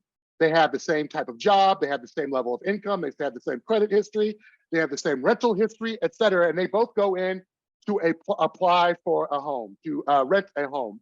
And they compare whether or not they are shown homes, how many homes they're shown, whether they're told any homes are available, what rent price they're quoted, et cetera, and they still find discrimination in all of those aspects today. So this has not gone away. This is a phenomenon we still play out in the rental housing market. You're less able to discriminate in the real estate market for sales, but primarily where discrimination plays out there is in the financing of sales, as we saw in the 2007 predatory lending crisis that was a major contributor to the Great Recession and the financial crisis. In addition to illegal housing discrimination, you got illegal lending discrimination. Lending discrimination has been illegal since the Fair Housing Act, the Equal Credit Opportunity Act, the I'm forgetting the name of the last one that requires reporting, the Home Mortgage Disclosure Act. All these acts were designed, intended to prohibit or to detect discrimination in home lending.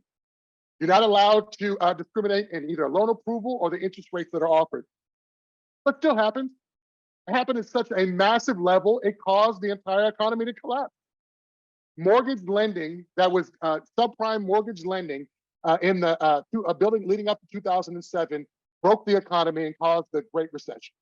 That's what produced it. And when you look at how they did it, which is remarkable, and this goes back to the point I made earlier, is that institutional discrimination requires and actually benefits from racial segregation. Separating people in their specific racial geographies facilitates the ability of institutions to discriminate against those people, those geographies, because they don't have to discriminate based upon race, they just have to discriminate based on geography. And that's not unconstitutional. That's not against federal law to discriminate against the neighborhood. It's only wrong against federal law to discriminate against the people in that neighborhood specifically. So what would happen?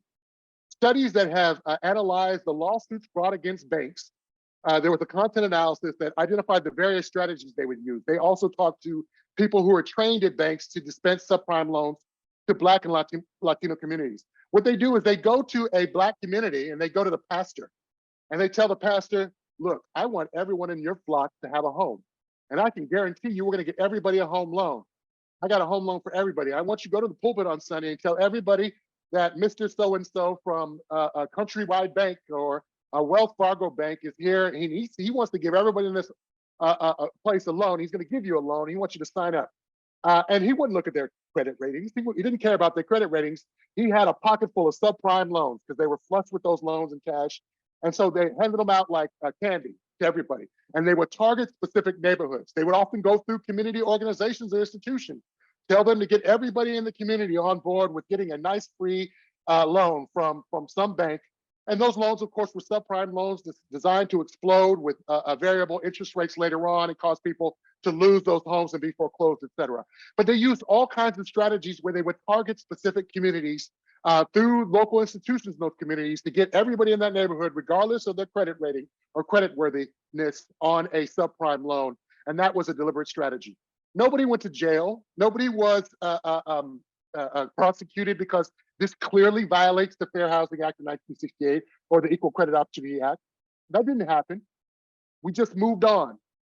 The consequence of that for Black folks is that African Americans lost 40% of their wealth after the Great Recession. So think of this history I'm articulating here: racial zoning, restrictive covenants, redlining, blockbusting, public housing, urban renewal. Through all of this, you manage to have some housing wealth. The few that do, 40% gone within a couple years after the Great Recession because of the subprime lending crisis primarily. And so you set back all this historical achievement, as small as it is, in just a couple years. And that was the reality of financial discrimination. It's against the law. Why should that get in the way of doing it and doing it at a massive scale? Last is today, exclusionary zoning. Remember I said in the racial zoning back in 1917, when the when the NAACP got the Supreme Court to support Black rights indirectly by invalidated racial zoning, cities across the country passed comprehensive zoning ordinances, and they kept tweaking them, modifying them, and making them compliant with laws, but still effective at segregation all the way up to today. And in the all the way up to the 2020s, the 2030s, 2040s, exclusionary zoning will continue to be the primary and most effective tool to continue and maintain racial and class segregation in America. It is the reason we can't build affordable housing in the United States today. That, combined with things like the Clean Air Act and Clean Water Act, which are used as tools against building affordable housing, especially the type of housing that would attract African Americans and Latinos to particular neighborhoods. You use all kinds of non-racial strategies. All of the houses have to be single family zoning. So if we don't build, if it's all single family zoning, we can't build apartments. We don't build apartments, no low income Black people or Latinos. Check, that's solved. How tall the building has to be. We have to make sure that these aren't small houses because hardworking African Americans and Latinos might be able to save up and afford them. So let's make them big. Let's require that they be of a certain height and a certain area, so that they can only be 3 or 4 bedrooms, to make sure they're out of their reach. They can't be starter homes for these populations. Let's make sure that the streets are wide. If the streets are wide, we can have less land to build houses. There'll be less units available. And we'll make sure that these areas are more inclusive. These are all kinds of strategies honed over time to build into the zoning code, so you can make sure that people can't move into particular neighborhoods. It excludes affordable housing for all low-income people. So to wrap up, what do we get in terms of the consequences of this for today. Let me summarize. Roughly 70% of Black children will live in ghetto neighborhoods compared to 6% of white children today. The average Black child will spend about 50% of their childhood in these high poverty ghetto neighborhoods. Latinos will spend 40%, whites will spend 5%. 70% of Black children that grow up in a high poverty neighborhood in a ghetto environment like East and West Oakland or Visitation Valley, 70% of them will live in those same neighborhoods when they're adults. 70% will not escape those environments and will repeat the cycle of growing up in those environments for their children. Last, money doesn't buy you love. Black children today who live in families that earn more than $100,000 a year on average live in a neighborhood that's more disadvantaged, more ghetto-like than white children from families earning less than $30,000 a year. So even making 3 times as much in salary as a white person doesn't buy you the same quality of neighborhood as that white person. That's what segregation means in America in 2023. That's it. Here's my email if you want to email me with any questions. We have a few minutes to answer, so I went a little longer than I'd hoped for. But again, you'll get this slide deck and you'll be able to take a look at these at your leisure. And if questions come up, feel free to email me about them. All right, let me stop there for questions. Wow, Mr. Chandler, you shut it all the way down. And Thank you. all I wanted to, I just wanted to thank you for this presentation. I personally learned a lot, and I hope, and raise your hand, come off mute, give this man a round of applause, because this is the type of information Thank you. I appreciate it. That's not necessary, but thank you empowers so our much. movement. No, literally. And so much of what you're speaking about, really, I want you all in the community to reflect, especially in our question and answer period, like, you know, how does all of this information just make, again, what your family experienced, what intentionality went into displacing this community, what are the current day harms of this, right? And this is the power of this movement and the power of you all being on this line. And I just want to say thank you, Mr. Chandler, for this presentation. So My pleasure. Thank you for having me. yeah, so I'm gonna see, so it's 7:46. I know on the meeting announcement, it said 8 o'clock. But I understand that this is an important topic and many, you know, historical facts were brought up. So if you have a question and you want to speak to Mr. Chandler, have some affirmations or comments, please raise your hand now so I can queue up the speakers so I can see how many speakers I have.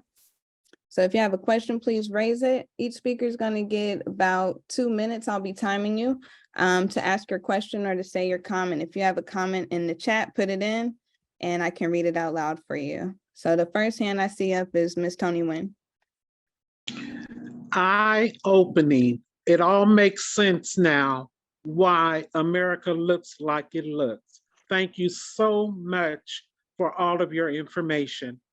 Thank you. My pleasure. Thank you for that comment. Thank you, Ms. Wynn. And then I have a phone number, 209.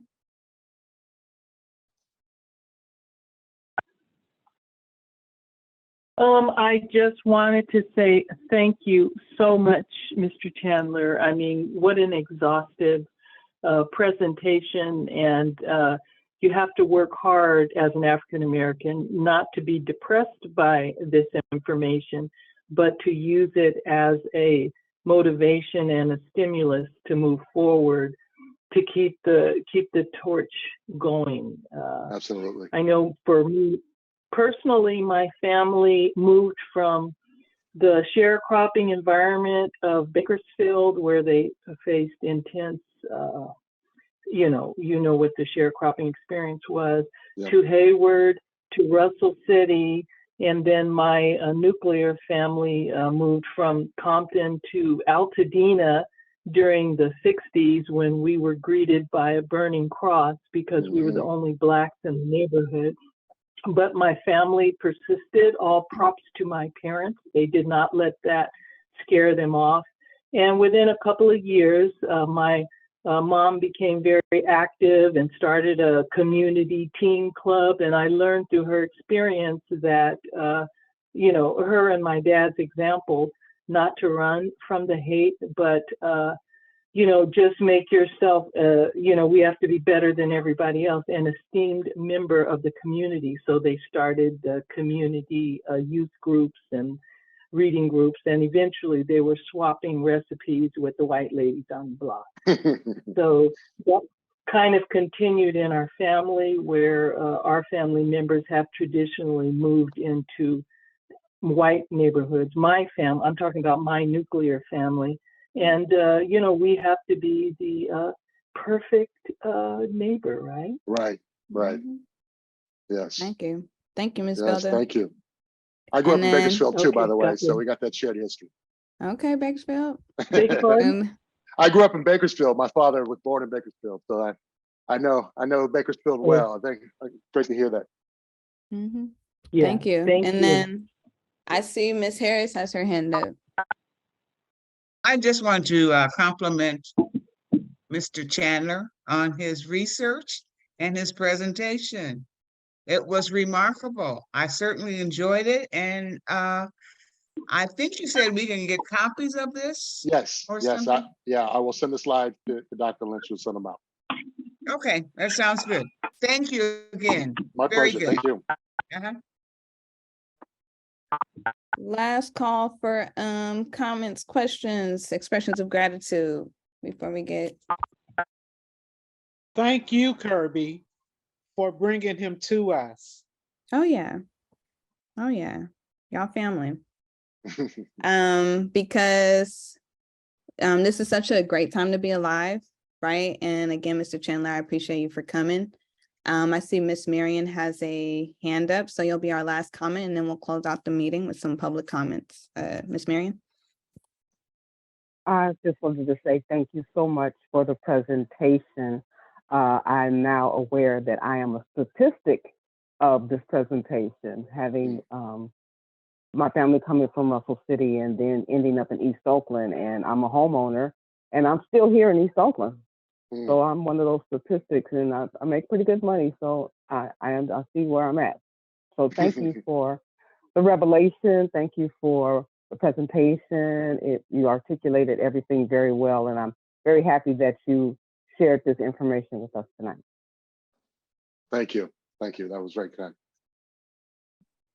Mr. Chandler, you're going to be a part of our camaraderie circle. You're definitely a part of this process, and a lot of your presentation is going to frame the next steps in this process. Is going to frame even community members like yourselves remembering the past. A lot of us have to remember what happened to us. A very important concept from Mr. Chandler is the concept of life course outcomes. When we think about the many residents who are still alive today, at that time, they were very young children, right? Being exposed to toxins, not having access to the quality education, thinking of the trauma of forced relocation, right? And so we want to hear the experiences of your family, your trajectories, and we will be presenting opportunities in the next month, right, for you all to come and share your story. So the fact that you keep coming to these meetings, we are getting to that finish line of being able to argue, to get all of our facts, our case in point.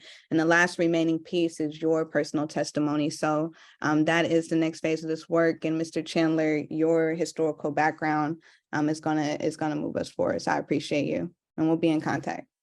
Okay, excellent. I think there was one more hand up. Oh, yes. Ms. Figueroa? Yes, thank you for taking my question. I want to thank you for the presentation. I would like to know if you have seen any results on reparation of these areas, and that's what a lot of the Russell City previous residents or descendants are interested in. And you really open our eyes. But have you had any experience, or have you seen any actual reparations being done to other groups? And I'll get out of okay, thank you. Yeah, I wish I had a better response. There's Baker's Beach in Los Angeles, which a lot of people know about, and I'm sure it's been brought up for you all, of returning land that was seized through eminent domain for purely racial reasons, racist reasons. But there's not a lot of case studies that I know of yet.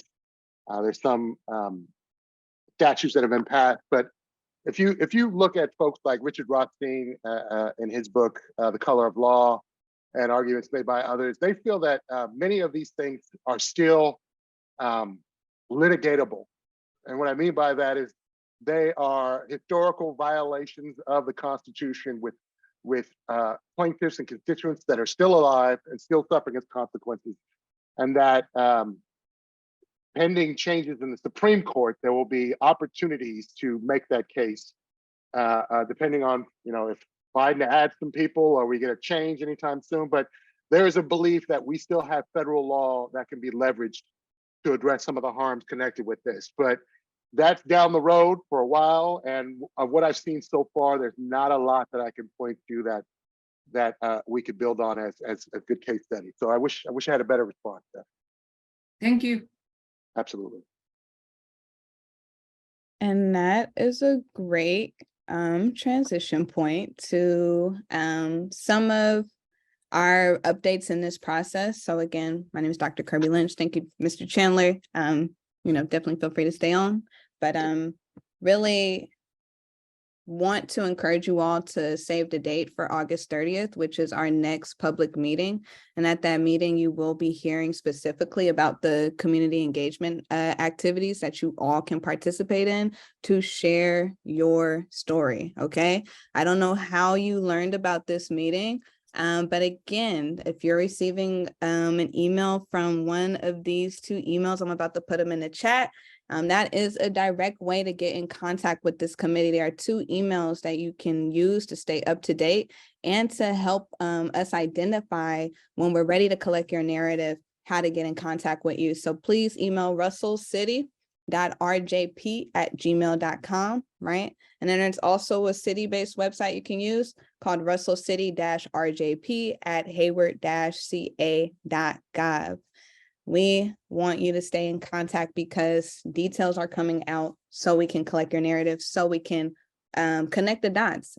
Because what Ms. Figueroa is pointing to is that we are in a historical moment. Just in the month of June, we had two of the nation's leaders in reparations finalize their reports. We had the statewide California task force complete their report. And then we also had San Francisco Reparations Advisory Commission complete their report. So again, we are on the front lines. We are the vanguards of this movement, and your testimony, our understanding of the history that Mr. Chandler just presented will inform the next step of this process, okay? So please stay in contact and keep coming to the meetings. Why? Because soon you will be getting insight into a final report with recommendations about how do we heal the harm, how do we address what has happened to our people as a result of forced relocation by the city of Hayward and all the other entities, okay? So we mean business, right? We're bringing a rigorous and thorough analysis, and now your part comes in to provide, again, the life course of your family and the outcomes of what has happened as a result. And so with that being said, I'm going to turn it over to my parliamentarian, Mr. Johnson, to just be able to facilitate more of a conversation. If any of you have a public comment you would like to make, please raise your hand. And again, I will be timing comments for 2 minutes. So if anybody has a public comment, want to ask additional questions, etc., this is your portion to do it. So Mr. Johnson, take us away. And myself. And now begins the public participation. Now begins the opportunity for us to begin to hear the stories. And tonight, what we're going to do is really start to take feedback from what you have experienced thus far in the process to date, and to provide us with some input into what you would like to see going forward. So with that being said, those who want to put their questions in the chat or raise their hands to be acknowledged for those comments that will last 2 minutes. Feel free to do so at this time.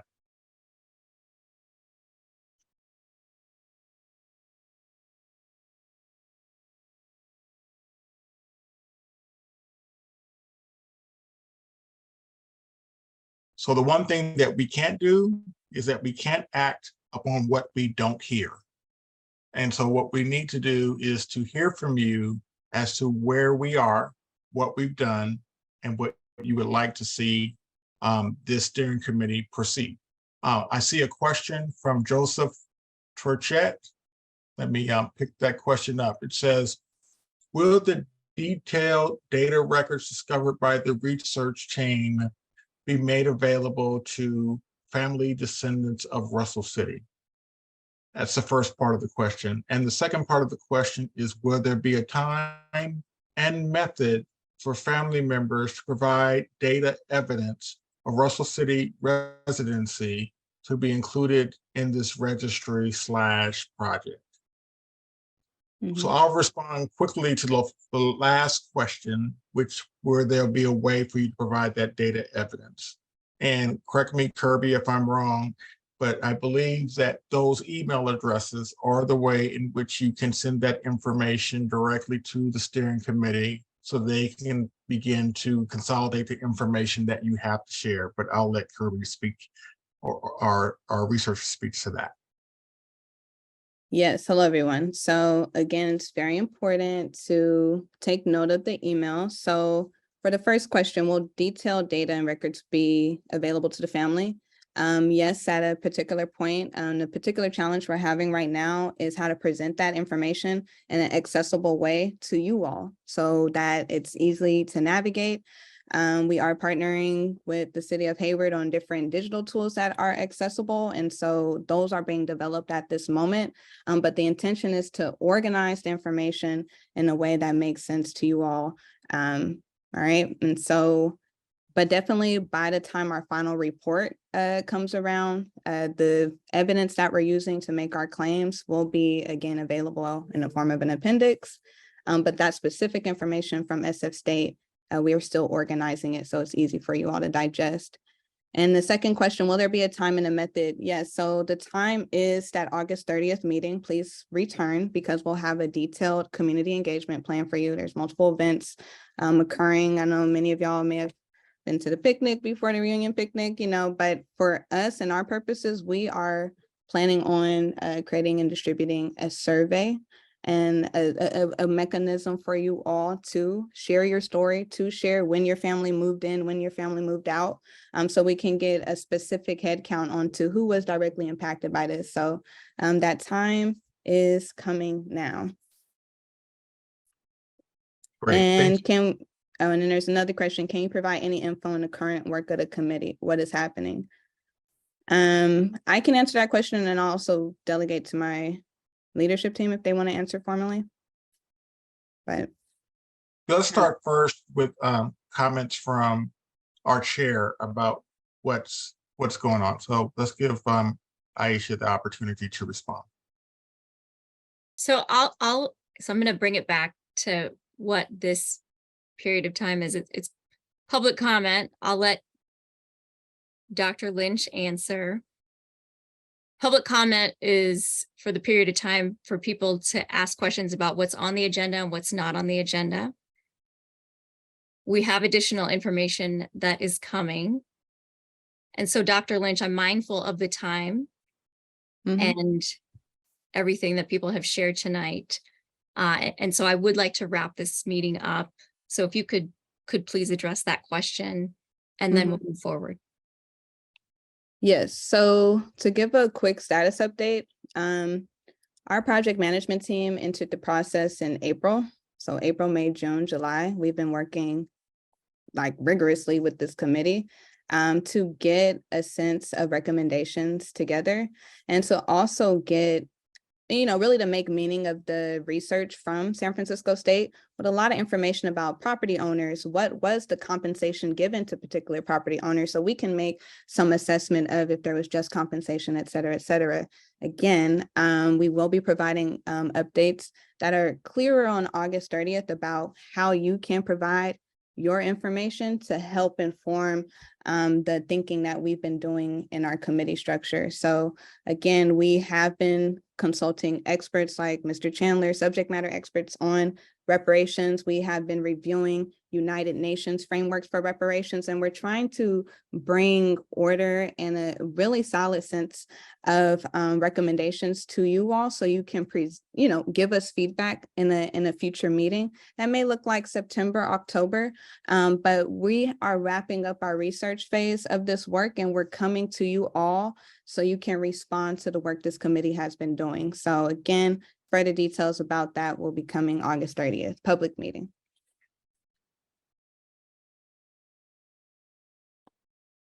I believe that we were going to, there was additional, says, are you still in the gathering mode? Public comment allows for that. Absolutely. And that's what the primary focus of the work that we'll be doing is moving forward. And that's from Edward Below. So yes, instead of us talking to you and having great presentations like the ones that we had tonight, the conversation is you talking back to us and giving us the perspective that we need. We are a committee that has been charged with reaching out to the community and making sure that your voices are getting heard, but we need to hear your voice so we can get the feedback we need that will go directly into the recommendations that have to be formed, and then vetted and presented to you to make sure that we're on the mark.